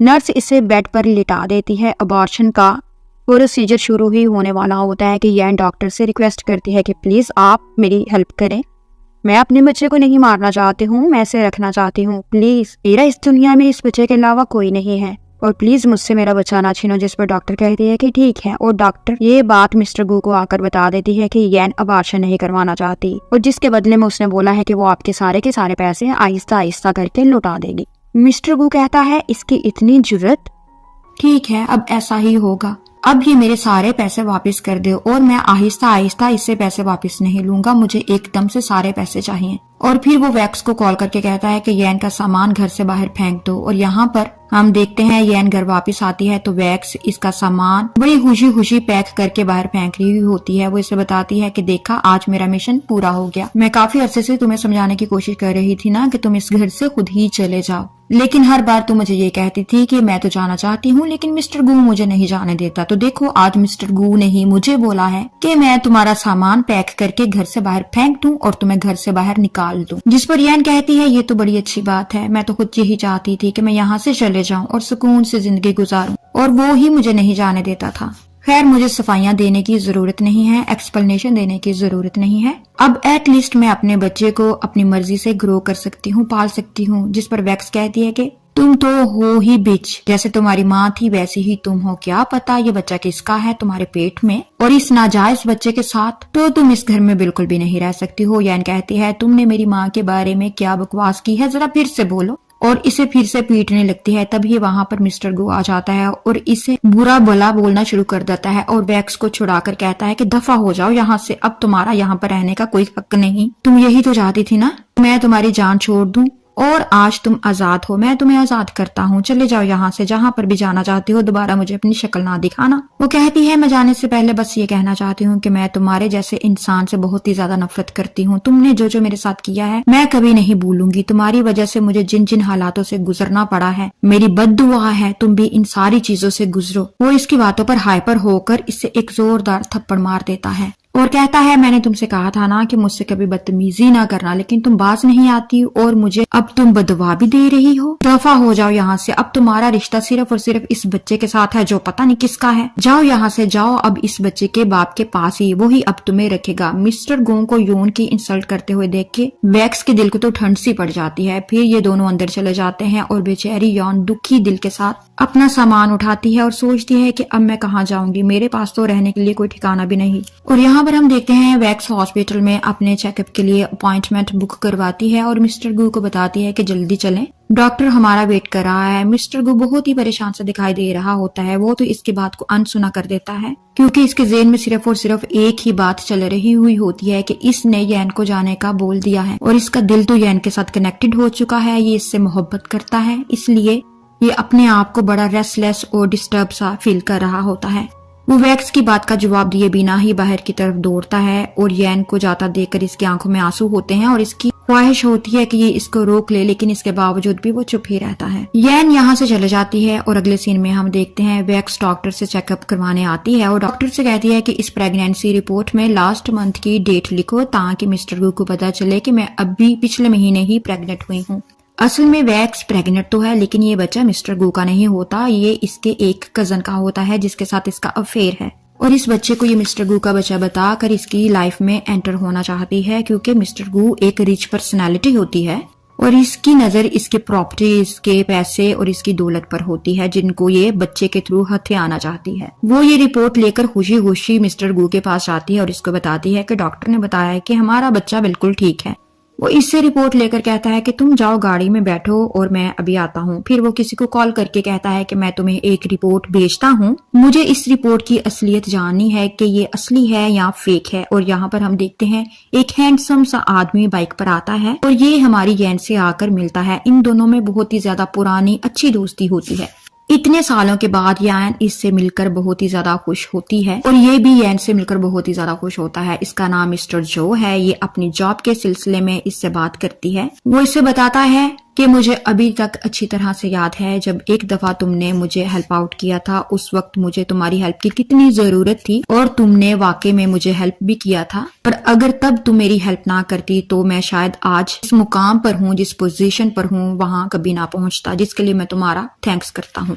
वैन यन कहती है कि दोस्तों में नो सॉरी नो थैंक्स, और तब जो मैंने किया वो मेरी रिस्पॉन्सिबिलिटी थी। हर दोस्त की रिस्पॉन्सिबिलिटी होती है कि वो अपने दूसरे दोस्त के काम आए, और जो मैंने किया वो कोई अनोखी चीज नहीं थी। फिर वो इसे कहती है कि मेरी जॉब ढूंढने में हेल्प करो, मुझे जॉब चाहिए। वो कहता है कि मानो तुम्हारा काम हो गया, और वो इसे डिजाइनर की जॉब दिला देता है और कहता है कि तुम्हारे जितने भी डिजाइन्स हैं वो काबिले तारीफ हैं, वो बहुत ही अच्छे हैं और एक नीलामी ऑर्गेनाइज की जा रही है जो एग्जीबिशन टाइप होती है। तुम उसमें पार्टिसिपेट करके एज ए डिजाइनर अपने डिजाइन्स को एग्जिबिट कर सकती हो, लेकिन किसी को पता ना हो कि तुम्हारी आइडेंटिटी क्या है। फिर देखो कि तुम्हारे डिजाइन्स वाकई में लोगों को पसंद आते हैं कि नहीं, लोग क्या वाकई में उनको बाय करना चाहते हैं कि नहीं। वो कहती है ये तो तुमने बड़ा अच्छा आइडिया दिया, कि मैं अपनी आइडेंटिटी को छुपा कर रखूं, क्योंकि अगर किसी को पता चलेगा कि ये डिजाइन मेरे हैं तो कोई भी मेरे इन डिजाइन को बाय नहीं करेगा, क्योंकि मेरी रेप्यूट मेरी सौतेली माँ ने, बहन ने सोशल मीडिया पर बहुत ही ज्यादा स्पॉइल कर दी हुई है। लोग मुझे बड़ी बुरी नजरों से देखते हैं, मेरे बारे में बड़ी बुरी बुरी बातें करते हैं। मिस्टर जू कहता है डोंट वरी, जो कोई भी तुम्हें अक्यूज कर रहा है हम इन सब के खिलाफ एक्शन लेंगे, कंप्लेन करेंगे। जिस पर येन रिलैक्स हो जाती है कि चलो कोई तो है ना जो मेरी हेल्प करने के लिए तैयार है, और सोचती है कि जो कितना अच्छा इंसान है। और यहाँ पर हम देखते हैं मिस्टर गू को पता चलता है कि जिन रिपोर्ट्स की इन्वेस्टिगेशन के बारे में इसने किसी को बोला था और ये रिपोर्ट्स तो बिल्कुल ठीक होती हैं। मिस्टर गू सोचता है कि अगर ये रिपोर्ट्स ठीक हैं तो इसका मतलब है उस रात में वैक्स के साथ ही था, मैं किसी और लड़की के साथ नहीं था, क्योंकि इसे कभी कभी डाउट होता है कि अगर मैं उस रात वैक्स के साथ था तो मेरे दिल में वैक्स के लिए दोबारा से फीलिंग्स पैदा क्यों नहीं हो रही, मुझे इसकी तरफ जाने के लिए अट्रैक्शन फील क्यों नहीं होती।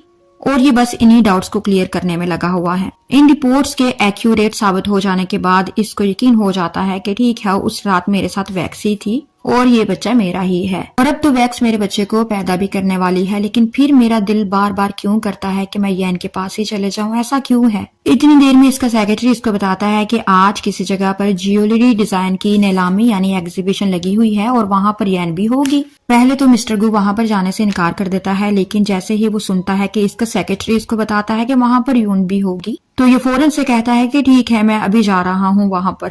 और वैक्स भी ज्वेलरी का नाम सुनकर कहती है अच्छा वहाँ पर ज्वेलरी भी होगी, मुझे अपने लिए कुछ डिजाइन्स चाहिए और मैं भी आपके साथ ही चलूंगी। और वो भी इनके साथ ही चले जाती है। फिर हम देखते हैं मिस्टर जू और येन चलते हुए आते हैं। सामने से मिस्टर गू और वैक्स इनको आता देखकर बातें करने लगते हैं। वैक्स मिस्टर गू को कहती है कि ये येन है और ये यहाँ पर ऐसे कैसे आ सकती है। फिर वो मिस्टर जू से हेलो हाय करने के बाद कहती है कि ये लड़की आपके साथ कौन है। मिस्टर जू इसको कहता है कि ये हमारी कंपनी की नई डिजाइनर है। मिस्टर गो कहता है ओ अच्छा, तो मैं तो समझा था कि ये आपकी गर्लफ्रेंड होगी। वैक्स भी फिर से कहने लगती है कि लगता है मिस्टर जू को अंदाजा नहीं है कि किस तरह के लोगों के साथ काम करना चाहिए, इनको कंपनी में जॉब देनी चाहिए, क्योंकि ये लड़की तो बहुत ही ज्यादा शेमलेस है और इसकी कैरेक्टर असैसिनेशन इसके सामने ही करने लगती है। वो कहती है इसकी रेप्यूट तो इतनी डाउन है कि कोई भी इस लड़की के साथ बात करना पसंद नहीं करता और आपने इसको जॉब पर रख लिया। मिस्टर जू इसका मुंह तोड़ जवाब देकर कहता है कि सोच समझकर आप बात करें, आपने जो भी कहना है इनके बारे में, क्योंकि बहुत ही जल्द जो कोई इनको एक्यूज कर रहा है, सलेंडर कर रहा है, बदनाम कर रहा है, उसका नाम सामने आ जाएगा, क्योंकि हमने उसके खिलाफ पुलिस कंप्लेन करवा दी हुई है और ऐसा ना हो कि ये नाम आपका ही हो।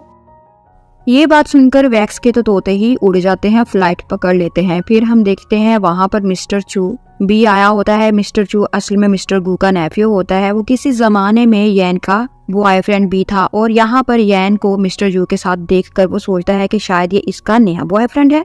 मिस्टर जू येन को कहता है कि मैं अभी वॉशरूम से होकर आता हूँ, और इधर से मिस्टर जू जल्दी से उठता है और येन को बाजू से पकड़ता हुआ एक साइड पर घसीट कर ले जाता है। येन तो काफी ज्यादा रेजिस्ट करती है कि मेरा हाथ छोड़ो, क्या बदतमीजी है। मिस्टर जू इसे कहता है तुम यहाँ पर अपने नए बॉयफ्रेंड के साथ आई हो, तुम ऐसा ही करती हो, पहले तुमने मुझे छोड़ा, फिर कुछ दिन के बाद तुम इसे भी छोड़ दोगी और ये तुम्हारी हैबिट है। इसकी इस बात पर प्रवोक होकर वो इसके मुंह पर जोरदार थप्पड़ मार देती है और कहती है कि बकवास बंद करो, मेरा तुम्हारे साथ अब कोई ताल्लुक नहीं है और छोड़ा तुमने मुझे था, मैंने तुम्हें नहीं छोड़ा था। और यहाँ पर हमें फ्लैशबैक का सीन दिखाया जाता है जहाँ पर मिस्टर चू ड्रिंक कर रहा होता है और यून को एक्यूज कर रहा होता है कि इस पिक में तुम किस आदमी के साथ हो, क्या तुम्हारा इसके साथ कोई ताल्लुक है। वो इससे बार बार कहती है ये मैं नहीं हूँ, ये पिक वाली लड़की मैं नहीं हूँ, ये लड़की कोई और है, लेकिन वो इसकी बात पर यकीन नहीं करता और इस तरह से इन दोनों का ब्रेकअप हो जाता है। सीन फिर से प्रेजेंट में आ जाता है। मिस्टर चू येन के साथ जबरदस्ती करने लगता है, तभी वहाँ पर मिस्टर गू आ जाता है और इसे कहता है तुम यहाँ पर क्या कर रहे हो, निकलो यहाँ से वरना मैं 5 मिनट में तुम्हारा दिमाग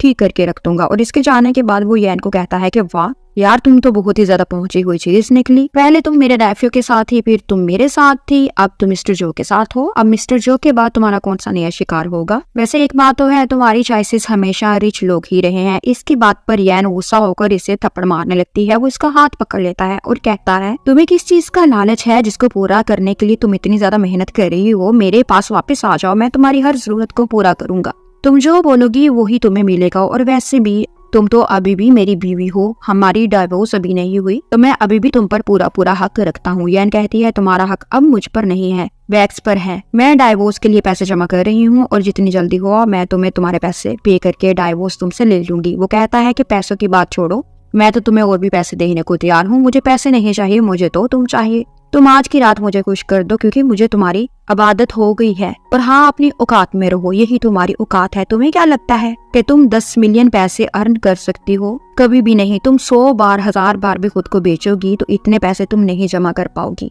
मेरे अलावा इतना पैसा तुम्हें कोई और नहीं दे सकता। इस बात पर प्रवोक होकर यान कहती है कि ठीक है, फिर देखते हैं कि मेरी कितनी वर्थ है, मेरी कितनी औकात है। और इसका हाथ पकड़कर नीलामी में एग्जीबिशन में से वापस ले आती है। सब इसके डिजाइन्स की बोली लगा रहे होते हैं। किसी को नहीं पता होता कि ये डिजाइन्स इसके हैं, क्योंकि इसने एनोनिमस डिजाइनर के नाम से अपनी रजिस्ट्रेशन करवाई हुई होती है, जबकि मिस्टर गू को शायद सब पता होता है कि ये इसी के डिजाइन्स हैं, क्योंकि उसके एक्सप्रेशन से भी लग रहा होता है और उसके एक्शन से भी लग रहा होता है कि वो कहीं ना कहीं जानता है कि ये डिजाइन यून के ही हैं। बोली लगना शुरू हो जाती है और बोली में सबसे ज्यादा कीमत मिस्टर गू लगाता है। सब हैरान हो जाते हैं कि इस आदमी के पास कितनी दौलत है, ये कितना रिच है। और यह इनको भी शक हो ही जाता है कि हो ना हो इसे पता ही है कि ये डिजाइनर मैं ही हूँ। सारे डिजाइनर मिस्टर गू बाय कर लेता है। फिर यैन इसके रूम में जाती है और इसे कहती है कि मैं तुम्हारी दी गई अमाउंट पर लानत बेचती हूँ, ये लो अपने पैसे पकड़ो। मिस्टर गू इसे कहता है कि सारे झगड़े छोड़ो, आज मैंने तुम्हारी एक तरह से हेल्प ही की है, मेरे अलावा तो कोई और तुम्हारे डिजाइन्स को बाय ना करता। और आज की रात मैं तुम्हारा वीआईपी गेस्ट हूँ, तुम्हें चाहिए कि तुम मुझे खुश करो। तुम मेरे साथ झगड़ा कर रही हो, बदतमीजी कर रही हो। और इसको पकड़कर जबरदस्ती सोफे पर लेटा लेता है और इसके साथ इंटीमेट होने लगता है। वो इसे पीछे हटाती है और कहती है तुम्हें पता है कि मैं प्रेग्नेंट हूँ, तो इस हालत में तो एटलीस्ट मेरा और मेरे बच्चे के बारे में सोचो। मिस्टर गू कहता है कि ये बच्चा मेरा नहीं है तो मैं क्यों इसके बारे में सोचूं, ये बच्चा जाए भाड़ में। यान कहती है तुम्हारे जैसे बेहुदा इंसान से ऐसी ही उम्मीद की जा सकती है, और वहां से चले जाती है। वो लिफ्ट के पास आती है तो मिस्टर चू वहां पर आकर इसको देख लेता है और इसको हरास करना शुरू कर देता है। वो कहता है अच्छा तो तुम्हारा मेरे अंकल के साथ भी रिलेशन है, चलो जाओ, जिसके साथ भी तुमने रिलेशन बनाना है बना लो, लेकिन देर सवेर तुम मेरे पास ही लौट कर आओगी। यान इसको कहती है तुम्हारी सारी फैमिली में ऐसे ही मर्द हैं क्या, हवस से भरे हुए। और वहां से वो चले जाते हैं। अगले सीन में हम देखते हैं मिस्टर गू घर आ जाता है। वो थका हुआ महसूस करता है, सोफे पर ही वो रेस्ट करने लगता है। तभी वैक्स वहां आ जाती है, इसके लिए फ्रूट्स लेकर आती है और कहती है आप थके हुए होंगे, ये फ्रूट्स खा लें, फ्रेश हो जाएंगे। मिस्टर गू कहता है कि मेरी तबीयत ठीक नहीं है, ये तुम खुद ही खा लो। और वहां से उठकर रूम में चला जाता है। और इसके जाने के बाद वैक्स गुस्से से किसी को कॉल करती है और कहती है कि वैन को सारे सोशल मीडिया पर अच्छी तरीके से बदनाम कर दो, एक्यूज करो और इस पर एलिगेशंस लगाओ। और यहाँ हम देखते हैं मिस्टर जू यैन को 4 मिलियन देकर कहता है कि ये नीलामी की रकम में तुम्हारा कमीशन है। यैन कहती है कि ये इतनी बड़ी अमाउंट है, मैं ऐसे कैसे रख सकती हूँ। मिस्टर जू कहता है कि क्या हो गया है, ये तुम्हारी मेहनत की कमाई है, ये तुम्हारा हक है और तुम ये डिजर्व करती हो। फिर वो कहता है कि अगर मैं चाइना में होता, बाहर ना गया होता, तो तुम्हारे साथ जो कुछ हुआ मैं कभी ना होने देता। और फिर वो इससे पूछता है कि मुझे एक बात तो बताओ, अगर तुम्हें बुरा ना लगे तो मैं पूछ सकता हूँ कि मिस्टर गू तुम्हारा बॉयफ्रेंड है क्या। वो बताती है कि नहीं नहीं, वो मेरा बॉयफ्रेंड नहीं है, वो मेरा हस्बैंड है। ये बात सुनकर तो मिस्टर जू हैरान हो जाता है, कहता है क्या वो तुम्हारा हस्बैंड है। वो कहती है हाँ ये मेरा हस्बैंड है, लेकिन अब हमारी डाइवोर्स प्रोसेस में है। तभी मिस्टर जू का सेक्रेटरी इसको आकर बताता है कि मिस यॉन के खिलाफ सोशल मीडिया पर बहुत सी नेगेटिव पोस्ट किए जा रहे हैं, इनको बदनाम किया जा रहा है। वो कहती है कि ये कौन कर सकता है मेरे खिलाफ। मिस्टर जू कहता है कि मुझे लगता है मिस्टर गू ही ऐसा कर रहा होगा, शायद वो तुमसे रिवेंज लेना चाहता हो क्योंकि तुम उससे डाइवोर्स ले रही हो। फिर अगले सीन में हम देखते हैं यॉन रोड पर गिर जाती है। उसी रोड पर मिस्टर गू अपनी गाड़ी में बैठा हुआ होता है। वो भागता हुआ आता है, इसे सहारा देता है। इसे यहाँ पर देखकर यॉन तो आग बगोला हो जाती है। वो कहती है कि तुम यहाँ पर क्या कर रहे हो, आखिर तुम मेरा पीछा क्यों नहीं छोड़ देते। जिस पर वो कहता है कि मैं चाहता हूँ तो मेरे साथ घर वापस चलो, बहुत हो गई नाराजगी, मैं तुम्हारे बगैर नहीं रह सकता। वो कहती है मेरा तुम्हारे साथ अब कोई ताल्लुक नहीं है, मुझे तुमसे डाइवोर्स ही लेनी है। मिस्टर गू कहता है डाइवोर्स मैं तुम्हें नहीं दूंगा क्योंकि तुम सिर्फ मेरी हो, तुम इस दुनिया में भी मेरी हो और अगली दुनिया में भी तुम मेरी ही हो, मैं तुम्हें खुद से दूर कभी नहीं जाने दूंगा। वो कहती है अब ऐसा नहीं हो सकता, अब बहुत देर हो गई है। ये लो अपने पैसे, और एक चेक इसकी तरफ फेंक देती है जो इससे मिस्टर जू से मिला हुआ होता है। वो कहती है तुम्हारे बाकी के पैसे भी मैं तुम्हें कुछ दिनों तक वापस कर दूंगी, अब डाइवोर्स फाइनल करो। अब मैं प्रेग्नेंट हूँ और अपने बच्चे की सेफ्टी के लिए मैं तुमसे डाइवोर्स लेना चाहती हूँ। जिस पर वो कहता है कि अब मैं मानता हूँ कि ये बच्चा मेरा ही होगा, मैं इस बच्चे को भी अपनाने को तैयार हूँ, तुम प्लीज मेरे साथ घर वापस चलो, मैं तुम्हारा और अपने बच्चे का ख्याल रखना चाहता हूँ। अब तुम्हें मुझसे कोई परेशानी नहीं होगी, जो हो गया प्लीज उसको भूल जाओ। वो कहती है मुझे अब तुम्हारी शक्ल भी नहीं देखनी, कितनी बार मैं तुमसे कहूँ कि मुझे अब तुम्हारे साथ नहीं रहना, मेरी अब बस एक ही ख्वाहिश है कि तुम मर जाओ, मैं तुम्हारा मरा हुआ चेहरा देखना चाहती हूँ। इसकी इस बात पर मिस्टर गू को बहुत ही ज़्यादा गुस्सा आता है। वो कहता है तुम इस हद तक मुझसे नफरत करती हो, मैं कभी सोच भी नहीं सकता था। वो कहती है मैं तो इससे भी ज़्यादा नफरत करती हूँ तुमसे। वो ये कहकर जाने लगती है। मिस्टर गू इसे ज़बरदस्ती उठाकर गाड़ी में डालने लगता है। यैन रेजिस्ट करती है और नीचे गिर जाती है और कहती है कि ये मेरी लास्ट वार्निंग है। अब अगर तुमने मुझे परेशान किया तो एक औरत और माँ क्या कर सकती है, ये तुम खुद देख लोगे। और ये कहकर गुस्से से वहाँ से चले जाते हैं। और यहाँ पर हम देखते हैं वैक्स अपने बॉयफ्रेंड के साथ बैठी होती है। ये दोनों बातें कर रहे होते हैं कि किसी भी तरह से यैन को अपने रास्ते से तो हटाना ही होगा ताकि मिस्टर गू सिर्फ वैक्स का ही होकर रह जाए। इसका कज़न इसको बताता है कि मुझे पता चला है कि यैन तो प्रेग्नेंट है। वैक्स तो हैरान हो जाती है। वो कहती है तुम्हें कैसे पता चला कि वो प्रेग्नेंट है। इसका कज़न कहता है कि ज़्यादा फिक्र ना करो, यैन प्रेग्नेंट है तो क्या हुआ। मिस्टर गू को शक है कि ये बच्चा इसका नहीं है, इसलिए वो इसको इम्पोर्टेंस नहीं दे रहा। इसीलिए इन दोनों के बीच में झगड़ा भी हुआ था और इनका ब्रेकअप भी इसी रीज़न की वजह से हुआ है। वैक्स कहती है जो भी है आज नहीं कल मिस्टर गू को पता चल ही जाएगा कि ये बच्चा इसका है, तो हमारे लिए प्रॉब्लम हो सकती है। तुम्हारे डैडी तो सिटी के सब हॉस्पिटल्स के इंचार्ज हैं, तो किसी तरह से इसके अबॉर्शन करवाने का प्लीज़ इंतज़ाम करो। और अगले सीन में हम देखते हैं डॉक्टर तो हॉस्पिटल में होती ही नहीं है, जो कि यान की दोस्त भी बन चुकी हुई होती है। उसकी एब्सेंस में ही ये हॉस्पिटल में आती है और अपना रूटीन चेकअप करवाने के लिए ये यहाँ पर आती है। लेकिन नर्सिस इसको इंजेक्शन लगाकर ज़बरदस्ती इसका अबॉर्शन करने के लिए इसको लटाने लगती है। वो कहती है ये तुम लोग मेरे साथ क्या करने जा रहे हो, मुझे बता तो दो, कहीं तुम मेरा अबॉर्शन तो नहीं करने लगी। और ये घबरा जाती है, लेकिन जल्दी ही वो इंजेक्शन की वजह से बेहोश हो जाती है। और जब इसकी आंख खुलती है तो इसका बच्चा इन डॉक्टर्स ने मार डाला होता है, अबॉर्शन कर दिया होता है। वो बहुत ही ज़्यादा रोती है, रिएक्ट करती है। इसे यकीन होता है कि ये सारा कुछ मिस्टर गू ने ही करवाया है। वही मेरे बच्चे का सबसे बड़ा दुश्मन था, मेरे बच्चे के बारे में बुरी बुरी बातें किया करता था, मेरे बच्चे को अब्यूज़ करता था। और तब ही वहाँ पर वैक्स आ जाती है और इसको देखकर कहती है कि देख लो आज तो तुम्हारा बच्चा भी नहीं रहा। जिसका बच्चा था वो ही नहीं चाहता था कि तुम ये बच्चा पैदा करो, तो खुद ही सोचो कि वो तुमसे कितनी नफरत करता होगा। और गू फैमिली का वारिस तो सिर्फ और सिर्फ मेरे पेट से ही, मेरी कोख से ही पैदा होगा। तुम्हारी इतनी औकात ही नहीं है कि मिस्टर गू जैसा इंसान तुमसे प्यार करे और उसका बच्चा तुम पैदा करो। और इसके फेस पर जोरदार थप्पड़ मार देती है। यैन बेचारी तो पहले ही पूरी तरह से टूटी फूटी सी होती है। इसकी बातों से इसको ऐसे महसूस होता है कि शायद ये अब जिंदा भी ना रहेगी। वैक्स इसकी इंसल्ट करने के बाद, इसको बातें सुना लेने के बाद वहाँ से चल जाती है। और इसके जाने के बाद जॉन बेहिस सी होकर बेड पर गिर जाती है, क्योंकि इसके पास तो जिंदा रहने की जो आखिरी उम्मीद बची थी इसकी माँ के मर जाने के बाद, वो भी नहीं रही। तो अब ये जिंदा रहकर क्या करेगी। फिर यहाँ पर मिस्टर गू भी आ जाता है। मिस्टर गू ने हाथ में फूल पकड़े हुए होते हैं और वो बहुत ही एक्साइटेड, बहुत ही खुश दिखाई दे रहा होता है।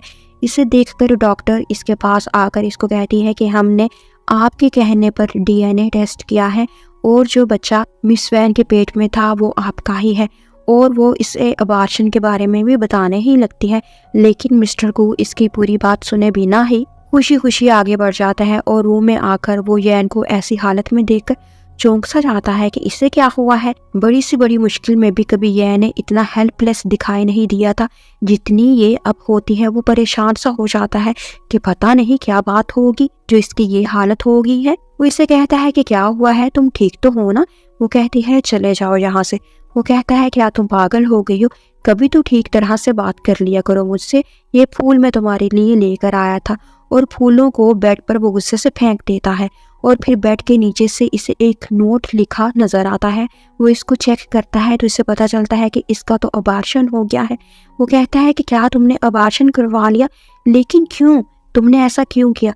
जान कहती है कि ये तुम मुझसे पूछना चाहते हो कि मैंने ऐसा क्यों किया। वो कहता है क्या बकवास कर रही हो तुम, ये तो मेरा बच्चा था तो मैं ऐसा वाला क्यों करूंगा। कहती है इसीलिए तो तुमने इस बच्चे को इतनी गालियां दी, इस बच्चे को तुमने इतना बुरा भला कहा और मुझसे बार बार अबॉर्शन की तुमने बात की और आज तुमने अपना मोटिव अचीव कर लिया, आज तुमने मेरा बच्चा मार डाला। वो इससे कहता है अब बस भी कर दो और मुझे कितना बुरा तुम समझोगी, मुझसे कितनी नफरत तुम करोगी। मैं जान तो चुका हूँ कि ये बच्चा मेरा ही है, तो मैं ऐसे भला कैसे कर सकता था। दुनिया का कोई बाप अपने बच्चे को नहीं मार सकता, भला मैं अपने बच्चे को क्यों मारूंगा। यान उसके फेस पर थप्पड़ मारती है और एक और थप्पड़ मारती है और कहती है, मैं तुम्हारे सारे पैसे दे चुकी हूँ, अब मुझे डाइवोर्स पेपर दे दो और अब मैं तुम्हारे साथ नहीं रहना चाहती। और ऐसे समझना कि जैसे हम कभी मिले ही नहीं थे। मिस्टर गू इसकी बातें सुनकर बहुत ज़्यादा परेशान होता है, फिर बाहर आ जाता है। इसका सेक्रेटरी बाहर ही खड़ा सब सुन रहा होता है। मिस्टर गू अपने सेक्रेटरी को कहता है कि भला मैं अपने बच्चे को कैसे मार सकता हूँ। यैन अपना अबॉर्शन करवा भी नहीं सकती थी क्योंकि इससे तो इस बच्चे से बहुत ही ज़्यादा प्यार था और इसने इस बच्चे के लिए मुझसे इतना ज़्यादा फाइट की थी, तो ये कैसे अपने बच्चे को इतने महीनों के बाद अबॉर्शन उसका करवा देती। मुझे तो यकीन नहीं आ रहा कि इसने ऐसा किया होगा। ये लाजमी कोई और है जिसने ये सब प्लानिंग की है, और ये जो कोई भी है मुझे पता करके जल्दी से जल्दी बता। और फिर वो नढाल होकर नीचे गिर सा जाता है। और यहाँ पर हम देखते हैं यैन के पास इसके डॉक्टर आकर इसको बताती है कि तुम्हारी कुछ ब्लड रिपोर्ट्स क्लियर नहीं है और इन रिपोर्ट्स के मुताबिक तुम्हें स्टमक कैंसर है। यान के तो पाँव के नीचे से जमीन ही निकल जाती है। वो कहती है, मैंने पिछले हफ्ते में तो ही ब्लड चेक करवाया था, तब तो मुझे कोई भी प्रॉब्लम नजर नहीं आई थी। जिस पर डॉक्टर कहती है कि कभी कभी ऐसा हो जाता है प्रेगनेंसी की हालत में, अल्ट्रासाउंड में काफी चीजें नहीं आती।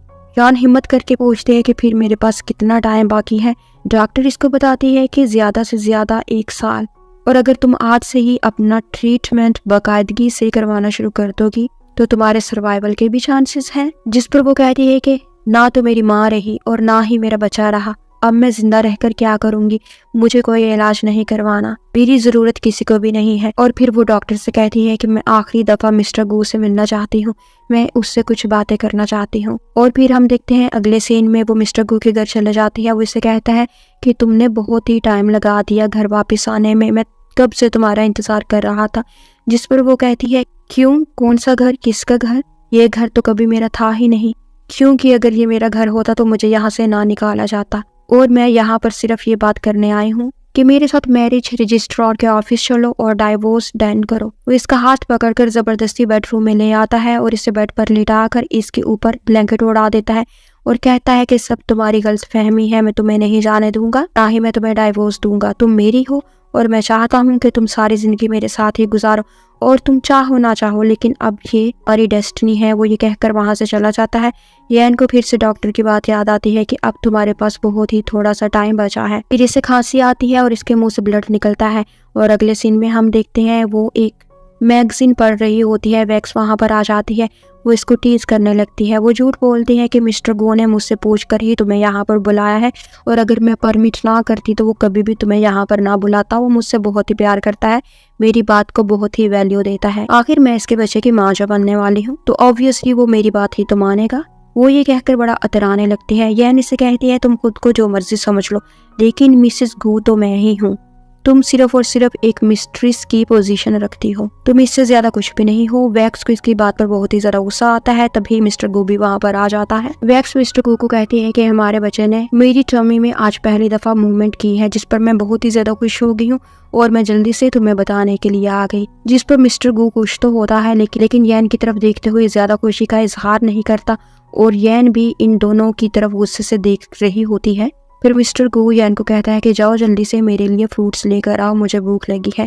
वो इसकी तरफ घूरने लगती है, जिस पर वो कहता है कि क्या हुआ है, अब मैं तुम्हें कोई काम भी नहीं कह सकता कि तुम मेरा कोई काम करो। जिस पर वो फ्रूट लेने के लिए चले ही जाती है। और यहाँ पर वैक्स मिस्टर गू को कहती है कि आप मेरी बहन पर नाराज ना हो, अभी अभी इसका मिसकैरेज हुआ है जिसकी वजह से इसकी ऐसी हालत हो गई है। असल में ऐसी हालत में औरत ऐसे ही बिहेव करती है, रूड सा। मिस्टर गू तो हैरान परेशान हो जाता है। वो इससे कहता है कि तुम्हें कैसे पता चला कि इसका मिसकैरेज हुआ है। जिस पर पहले तो वो डर जाती है, ये मैंने क्या बोल दिया, लेकिन फिर अगले ही लम्हे खुद को संभालती हुई जल्दी से कहती है कि वो असल में मुझे मेरे एक दोस्त ने बताया था, मुझे अपनी बहन की एक्चुअली फिक्र होती रहती है, तो इसलिए मैं अक्सर लोगों से इसके बारे में पूछती रहती हूँ, जिससे मुझे पता चलता रहता है कि इसकी जिंदगी में क्या हो रहा है। तभी यैन भी वहां पर आ जाती है और वो वैक्स को कहती है कि तुम झूठ क्यों बोल रही हो कि तुम्हें मेरी फिक्र होती है, तुम्हें सिर्फ और सिर्फ मिस्टर गू की फिक्र होती है, इसलिए तुम मुझ पर भी नजर रखती हो कि मैं कब कहाँ हूँ, मैं क्या कर रही हूँ, कहीं मैं मिस्टर गू के साथ तो नहीं हूँ। और फिर वो मिस्टर गू की प्लेट में से फ्रूट उठाकर खाने लगती है। मिस्टर गू इसको कहता है कि क्या मैंने तुम्हें इजाज़त दी है, परमिशन दी है कि तुम मेरा खाना खाओ। वो मुंह बनाकर वहाँ से जाने लगती है। तो वो कहता है कि क्या मैंने तुम्हें इस बात की परमिशन दी है कि तुम अब यहाँ से चले भी जाओ, क्यों जा रही हो यहाँ से। वो इसका हाथ पकड़कर इसको ज़बरदस्ती बिठा लेता है। येन इसे गुस्से से घूरने लगती है। वो कहता है तुम अब इतनी बहादुर हो गई हो, इतनी ब्रेव हो गई हो कि तुम मुझे घूर भी सकती हो। वो कहती है जब तुम मेरे बच्चे को मार सकते हो तो क्या मैं इतना भी नहीं कर सकती कि तुम्हारी आंखों में आंखें डालकर तुम्हें देख सकूं। वो कहता है तुम तो पागल हो गई हो, तुम्हें नेगेटिव बातें सोचने के अलावा और कुछ नहीं आता। हम एक और बच्चा कर लेंगे, मैं इसका खुद ख्याल रखूंगा। कि क्या मैंने तुम्हें इस बात की परमिशन दी है कि तुम अब यहाँ से चले भी जाओ, क्यों जा रही हो यहाँ से। वो इसका हाथ पकड़कर इसको ज़बरदस्ती बिठा लेता है। येन इसे गुस्से से घूरने लगती है। वो कहता है तुम अब इतनी बहादुर हो गई हो, इतनी ब्रेव हो गई हो कि तुम मुझे घूर भी सकती हो। वो कहती है जब तुम मेरे बच्चे को मार सकते हो तो क्या मैं इतना भी नहीं कर सकती कि तुम्हारी आंखों में आंखें डालकर तुम्हें देख सकूं। वो कहता है तुम तो पागल हो गई हो, तुम्हें नेगेटिव बातें सोचने के अलावा और कुछ नहीं आता। हम एक और बच्चा कर लेंगे, मैं इसका खुद ख्याल रखूंगा। और जिस किसी ने भी मेरे बच्चे को मारा है, मैं तुमसे वादा करता हूँ, प्रॉमिस करता हूँ कि मैं इसे जान से मार डालूंगा। मैंने कुछ बंदों को बोला है कि वो इंटेरोगेट करें, इन्वेस्टिगेशन करें कि इस अबार्शन के पीछे किसका हाथ है। वो ये बातें करता है और यहाँ पर वैक्स के तो होश ही उड़ जाते हैं कि कहीं इसे मुझ पर तो शक नहीं हो गया। वो इनको कहती है कि मुझे कोई ज़रूरी काम है, मैं जाती हूँ। और वहाँ से वो भाग जाती है और यहाँ पर इन दोनों में झगड़ा होने लगता है। येन कहती है कि मेरे बस में होता तो मैं तुम्हारे जैसे जालिम इंसान का गला अपने हाथों से दबा देती। तुमने मुझसे मेरे जीने की आखिरी रीज़न भी छीन ली। मिस्टर वू को भी गुस्सा आ जाता है कि ये क्या बार बार मुझे अक्यूज़ कर रही है। मैं इसे बता बता कर थक गया हूँ मैं इसे बता बता कर थक गया हूँ कि ये कुछ नहीं किया, इसे समझ क्यों नहीं आ रहा। वो इसकी नेक को पकड़कर दबाता है, कहता है कि तुम्हें समझ क्यों नहीं आ रहा कि मैं क्या कह रहा हूँ तुमसे। येन इससे अपना नेक छुड़ाकर इसके शोल्डर को बाइट करती है और फिर खुद हंसने लगती है। मिस्टर गू को इसके लिए सिंपैथी फील होती है। वो इसके करीब आकर कहने लगता है कि तुम ऐसा क्यों कर रही हो, मैं तुम्हें इस हालत में नहीं देख सकता, मैं तुमसे बहुत ही प्यार करता हूँ। तभी येन के मुंह से ब्लड निकल आता है, जिस पर वो कहता है कि ये क्या तुम्हारा ट्रिक है, ये सिर्फ और सिर्फ तुम मुझे डराने के लिए कर रही हो ना, मुझे परेशान करने के लिए तुम कर रही हो, मैं जानता हूँ। बंद करो ये झूठे ड्रामे, मैं इनसे डरने वाला नहीं हूँ। और फिर हम देखते हैं येन का ब्लड और भी ज़्यादा निकलने लगता है और वो उससे कहती है कि मैं झूठ नहीं बोल रही, मैं ड्रामा नहीं कर रही। लेकिन मिस्टर गू तो वहाँ से जा चुका होता है क्योंकि इसे लगता है कि ये वाकई में कोई ड्रामा ही कर रही होगी। और अगले सीन में हम देखते हैं मिस्टर गू को इसके सेक्रेटरी से पता चलता है कि हमने हॉस्पिटल के तमाम सर्विलियंस कैमरास की डिटेल्स को हासिल कर लिया है और वीडियोस के मुताबिक मिस वैक्स उस दिन हॉस्पिटल में गई थी जिस दिन येन का अबॉर्शन हुआ था और उस दिन डॉक्टर सैड भी छुट्टी पर थी। जो भी हुआ उनकी एब्सेंस में ही हुआ। मिस्टर गू सोचता है कि ज़रूर दाल में कुछ काला है और इसका शक सीधा वैक्स पर जाता है और यहाँ पर वैक्स अपनी माँ को बता रही होती है कि आज मैंने मिस्टर गू को ऐसी बातें करते सुना है कि जिसने भी इसके बच्चे को मारा है तो वो इसको जान से मार डालेगा, तो कहीं ऐसा ना हो कि इसे मुझ पर शक हो और ये बातें ये मुझे ही सुना रहा था। इसकी माँ इसको कहती है कि तुम ना फजूल में डरना छोड़ दो, ऐसी कोई भी बात नहीं हो सकती कि इसे तुम पर शक होगा। हमने तो अपने पीछे कोई सबूत नहीं छोड़ा, तो इसे कैसे तुम पर शक हो सकता है, इसे कैसे पता चल सकता है कि हमने ही वो सब करवाया। और तुम ये जूस पियो और अपने बच्चे पर ध्यान दो। और यहाँ पर हम देखते हैं डॉक्टर सैड येन का चेकअप करने के लिए आती है। वो इसे कहती है कि तुम अपना ऑपरेशन क्यों नहीं करवा लेती, ऐसे तो तुम खुद को मौत के मुंह में धकेल रही हो। येन कहती है कि नहीं, मुझे तो मौत ही चाहिए, मैं तो अब बहुत खुश हूँ कि मेरे पास अब बहुत ही कम दिन बचे हैं। मैं इस दुनिया से जा रही हूँ जहाँ पर मेरे लिए कोई भी जगह नहीं है। फिर डॉक्टर सैडी से ये भी बताते हैं कि तुम्हारे हस्बैंड यानी मिस्टर गू इन्वेस्टिगेशन करवा रहे हैं कि उस दिन जो अबॉर्शन हुआ था उसके पीछे किसका हाथ है। इसीलिए मुझे लगता है कि उसने तुम्हारा अबॉर्शन नहीं करवाया होगा, अबॉर्शन के पीछे किसी और का हाथ हो सकता है क्योंकि मिस्टर गू तो तुमसे बहुत ही ज़्यादा प्यार करता है। और तभी मिस्टर गू वहाँ पर आ जाता है। वो सूप बना कर लाया होता है, वो इसे अपने हाथों से पिलाने लगता है। वो कहती है मुझे नहीं पीना, मुझे भूख नहीं है। वो इससे कहता है कि भूख है या नहीं है, तुम्हें हर हाल में सूप पीना ही होगा, मैंने अपने हाथों से तुम्हारे लिए बनाया है। अपनी हालत तो देखो, तुम कितनी कमज़ोर लग रही हो। और वो इसे सूप पिलाने लगता है और इन दोनों का प्यार देखकर डॉक्टर सैड को भी यकीन हो जाता है कि ये वाकई में येन से मोहब्बत करता है। और फिर वो वहाँ से चला जाती है। मिस्टर गू बहुत ही प्यार से येन का मुंह टिश्यू से साफ करता है, इसे सूप पिलाता है और फिर से कहता है कि मैं तुमसे माफ़ी मांगता हूँ, मैं अपने बच्चे को और तुम्हें कभी भी हर्ट नहीं करना चाहता था और ना ही मैंने अपने बच्चे को हर्ट किया है। प्लीज़ तो मुझे एक और मौका दो, मैं तुम्हारे सारे गिले शिकवे दूर कर दूंगा, मैं तुम्हारे बगैर नहीं रह सकता। अब की बार यैन का भी दिल नरम पड़ जाता है और कुछ डॉक्टर्स की बातों का भी असर होता है कि इसे काफी कुछ क्लियर हो चुका होता है। वो इसे हग कर बहुत ही ज्यादा रोती है। मिस्टर गू फिर से इससे माफी मांगता है। यैन कहती है प्लीज मेरी बात पर यकीन करो, मैं तुम्हें कब से समझाने की यकीन दिलाने की कोशिश कर रही हूँ कि ये सब वैक्स नहीं किया है, वो ही है जो मेरे साथ ये सब कर रही है। इसने ही मेरा रेप करवाने की कोशिश की, इसने ही मेरे बच्चे को भी मारा है और इसी ने मेरी माँ को भी मारा था। अब की बार मिस्टर गू इसकी बातों को जुठलाने के बजाय कहता है कि हाँ ऐसा ही होगा, मैं तुम्हारी बातों पर अब यकीन करने लगा हूँ, मैं अपनी तरीके से इन्वेस्टिगेट करवा रहा हूँ और जिस दिन ये बात साबित होगी उस दिन मैं किसी को नहीं छोड़ूंगा।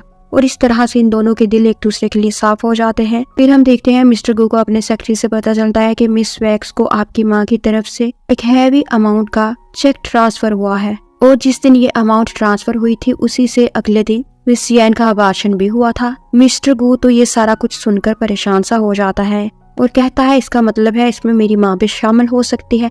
फिर वो यैन के साथ मिलकर एक चाल चलता है, वो यैन को अपनी माँ के पास भेजता है। यैन इसकी माँ के पास जाकर कहती है कि आपने और वैक्स ने मिलकर मेरे बच्चे का अबार्शन करवाया है, जिस पर मिस्टर गू की माँ तो एटीट्यूड दिखाने लगती है कि हाँ करवाया है, तुम क्या कर लोगी, हमारा वारिस तुम्हारे जैसी थर्ड क्लास लड़की की कोख से कभी भी पैदा नहीं हो सकता, इसीलिए अच्छा हुआ हमने ऐसा किया, हमने तुम्हारे बच्चे को मार डाला। और फिर वो इसे हिट करती है। तभी वहाँ पर मिस्टर गू आ जाता है, वो ये सारी बातें सुन चुका होता है। वो आकर कहता है मैं कभी सोच भी नहीं सकता था कि तुम मेरे खिलाफ कभी ऐसी साजिश भी कर सकती हो, मैंने तो तुम्हें हमेशा सगी माँ की तरह समझा, लेकिन मेरे बाप ने तुम्हारी जैसी औरत को बीवी बनाकर बहुत ही बड़ी गलती की। फिर हम और अगले सीन में हम देखते हैं मिस्टर गू वैक्स को पकड़ने के लिए आता है। वैक्स की बैठ लग के वो इस वक्त अपने कजन के साथ नंगी तड़ंगी सी होती है, डुबकियां लगा रही होती है। ये तो ऊपर से आकर इसको पकड़ लेता है।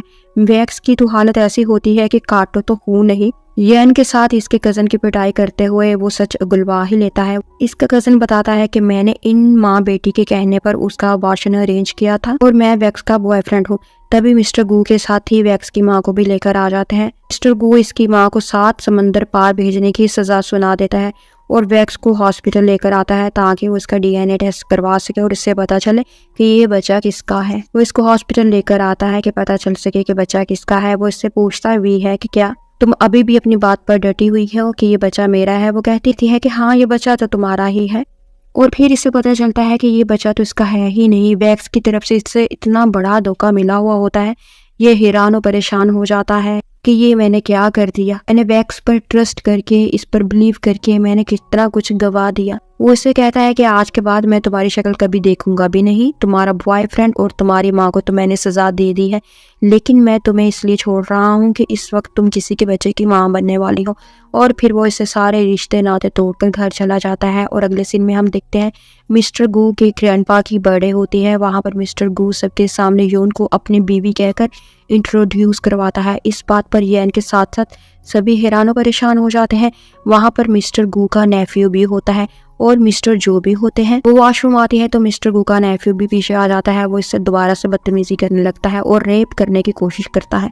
मिस्टर गू पीछे से आकर यैन को रेस्क्यू करता है और अपने नेफ्यू की धुलाई कर देता है। इसका नेफ्यू इसे कहता है कि यैन मुझे खुद सड्यूस करने की कोशिश कर रही थी, मैं तो इससे बचने की कोशिश कर रहा था। लेकिन मिस्टर गू कहता है कि बकवास बंद करो, मैं जानता हूँ कि ये मेरी बीवी है और मेरी बीवी किस टाइप की है ये मुझसे बेहतर कोई नहीं जान सकता। मुझे सबसे ज्यादा अपनी बीवी पर ही ट्रस्ट है। और ये बात सुनकर यैन वाकई में बहुत खुश हो जाती है और वो इसे थैंक्स बोलती है। मिस्टर गू इसे हग करता है। ये सोचती है कि अब तो मैं भी तुमसे प्यार करने लगी हूँ और तुमसे दूर नहीं जा सकती, मुझे डाइवोर्स नहीं लेनी, लेकिन डाइवोर्स के अलावा अब मेरे पास कोई दूसरी ऑप्शन भी नहीं है क्योंकि मैं मरने वाली हूँ। मिस्टर गू इसे कहता है कि लगता है तुमने मुझे माफ कर दिया, तो प्लीज अब डाइवोर्स की बात छोड़ दो। जिस पर यैन फिर से कहते हैं कि नहीं, मैं तुम्हारे साथ रह नहीं सकती, मुझे डाइवोर्स ही चाहिए। वो पूछता है कि वजह क्या है जिसकी वजह से तुम मुझे डाइवोर्स लेना चाहती हो। जिस पर वो कहती है क्योंकि जो तुमने मेरे साथ किया वो कभी भी मैं नहीं भूल सकती। फिर वो आकर मिस्टर जू के पास बैठ जाती है और मिस्टर जू को सब बता देती है कि मुझे लास्ट स्टेज का कैंसर है और प्लीज तुम ये बात मिस्टर गू को ना बताना। मिस्टर गू आकर इसको कहता है कि तुम मेरे साथ इसलिए नहीं रहना चाहती कि तुम अपने इस दोस्त के पास जाना चाहती हो। मिस्टर जू इसे कहता है कि तुम्हें तो तरीका ही नहीं है कि अपनी बीवी से कैसे बात की जाती है, जिस पर मिस्टर गू कहता है कि तुम दूर रहो हम दोनों के मामले से, वो मेरी बीवी है और मैं इसका हस्बैंड हूँ, मैं जिस तरह से चाहूँगा अपनी बीवी से बात करूँगा। और वो इसे खींचता हुआ वहाँ से ले जाता है। अगली सीन में हम देखते हैं मिस्टर गू को अपनी सेक्रेटरी की कॉल आती है। वो इसे बताता है कि उस रात आपके साथ जो लड़की थी वो मिस येन ही थी, वैक्स नहीं थी। ये बात सुनकर तो मिस्टर गू के होश ही उड़ जाते हैं। जिस लड़की को इसने इतना ज़्यादा मिसयूज़ किया, बुली किया, ह्यूमिलेट किया, वही इसका असल प्यार थी, जो कि सिर्फ उसी की थी। इसके अलावा किसी और ने इसको टच नहीं किया था। वो जल्दी से आकर येन को कहता है, तो उस रात तुम मेरे साथ थी और तुम इस बात को जानती थी और तुमने मुझे बताया क्यों नहीं। और येन इसके गले लगकर खूब रोती है। वो कहती है, मैंने बहुत ही इंतज़ार किया इस लम्हे का कि तुम्हें खुद ही पता चले, तुम खुद ही जान सको कि उस रात मैं ही तुम्हारे साथ थी, लेकिन तुमने बहुत ही देर कर दी। वो बहुत ही ज़्यादा इमोशनल हो जाती है और रोने लगती है। फिर इसकी तबीयत ख़राब हो जाती है। वो इसे लेकर हॉस्पिटल आता है और इससे पता चलता है इसे तो कैंसर हो गया है। वो बहुत ही ज़्यादा रोता है। वो उसे कहता है कि तुमने मुझे बताया क्यों नहीं। वो कहती है क्योंकि मेरे ज़िंदा रहने की कोई वजह नहीं बनती और इसीलिए मैंने तुम्हें नहीं बताया, क्योंकि मैं ज़िंदा रहना ही नहीं चाहती थी।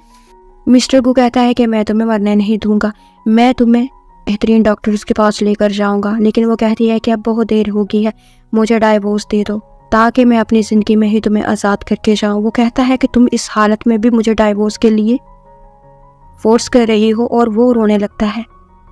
तभी डॉक्टर आकर इसे अंदर ऑपरेशन थिएटर में ले जाती है और कुछ देर के बाद वो वापस आती है तो इसके पास कुछ ही सांसें बाकी होती हैं। वो मरने से पहले इसको माफ़ कर देती है, इससे अपनी मोहब्बत का इजहार भी करती है। वो इसे ये भी कहती है कि मेरे मरने के बाद तुम किसी और से शादी कर लेना, क्योंकि मैं नहीं चाहती कि मेरे मर जाने के बाद तुम मुझे याद करते करते रोते रोते अपनी ज़िंदगी बिता दो। और अभी ये एंडिंग मैं आपको एक्सप्लेन कर रही हूँ तो मेरी आंखों में आंसू आ रहे हैं कि बहुत ही इमोशनल स्टोरी थी, बहुत ही अच्छी स्टोरी थी। आप कमेंट करके लाजमी बताइएगा कि आपको ये स्टोरी कैसी लगी।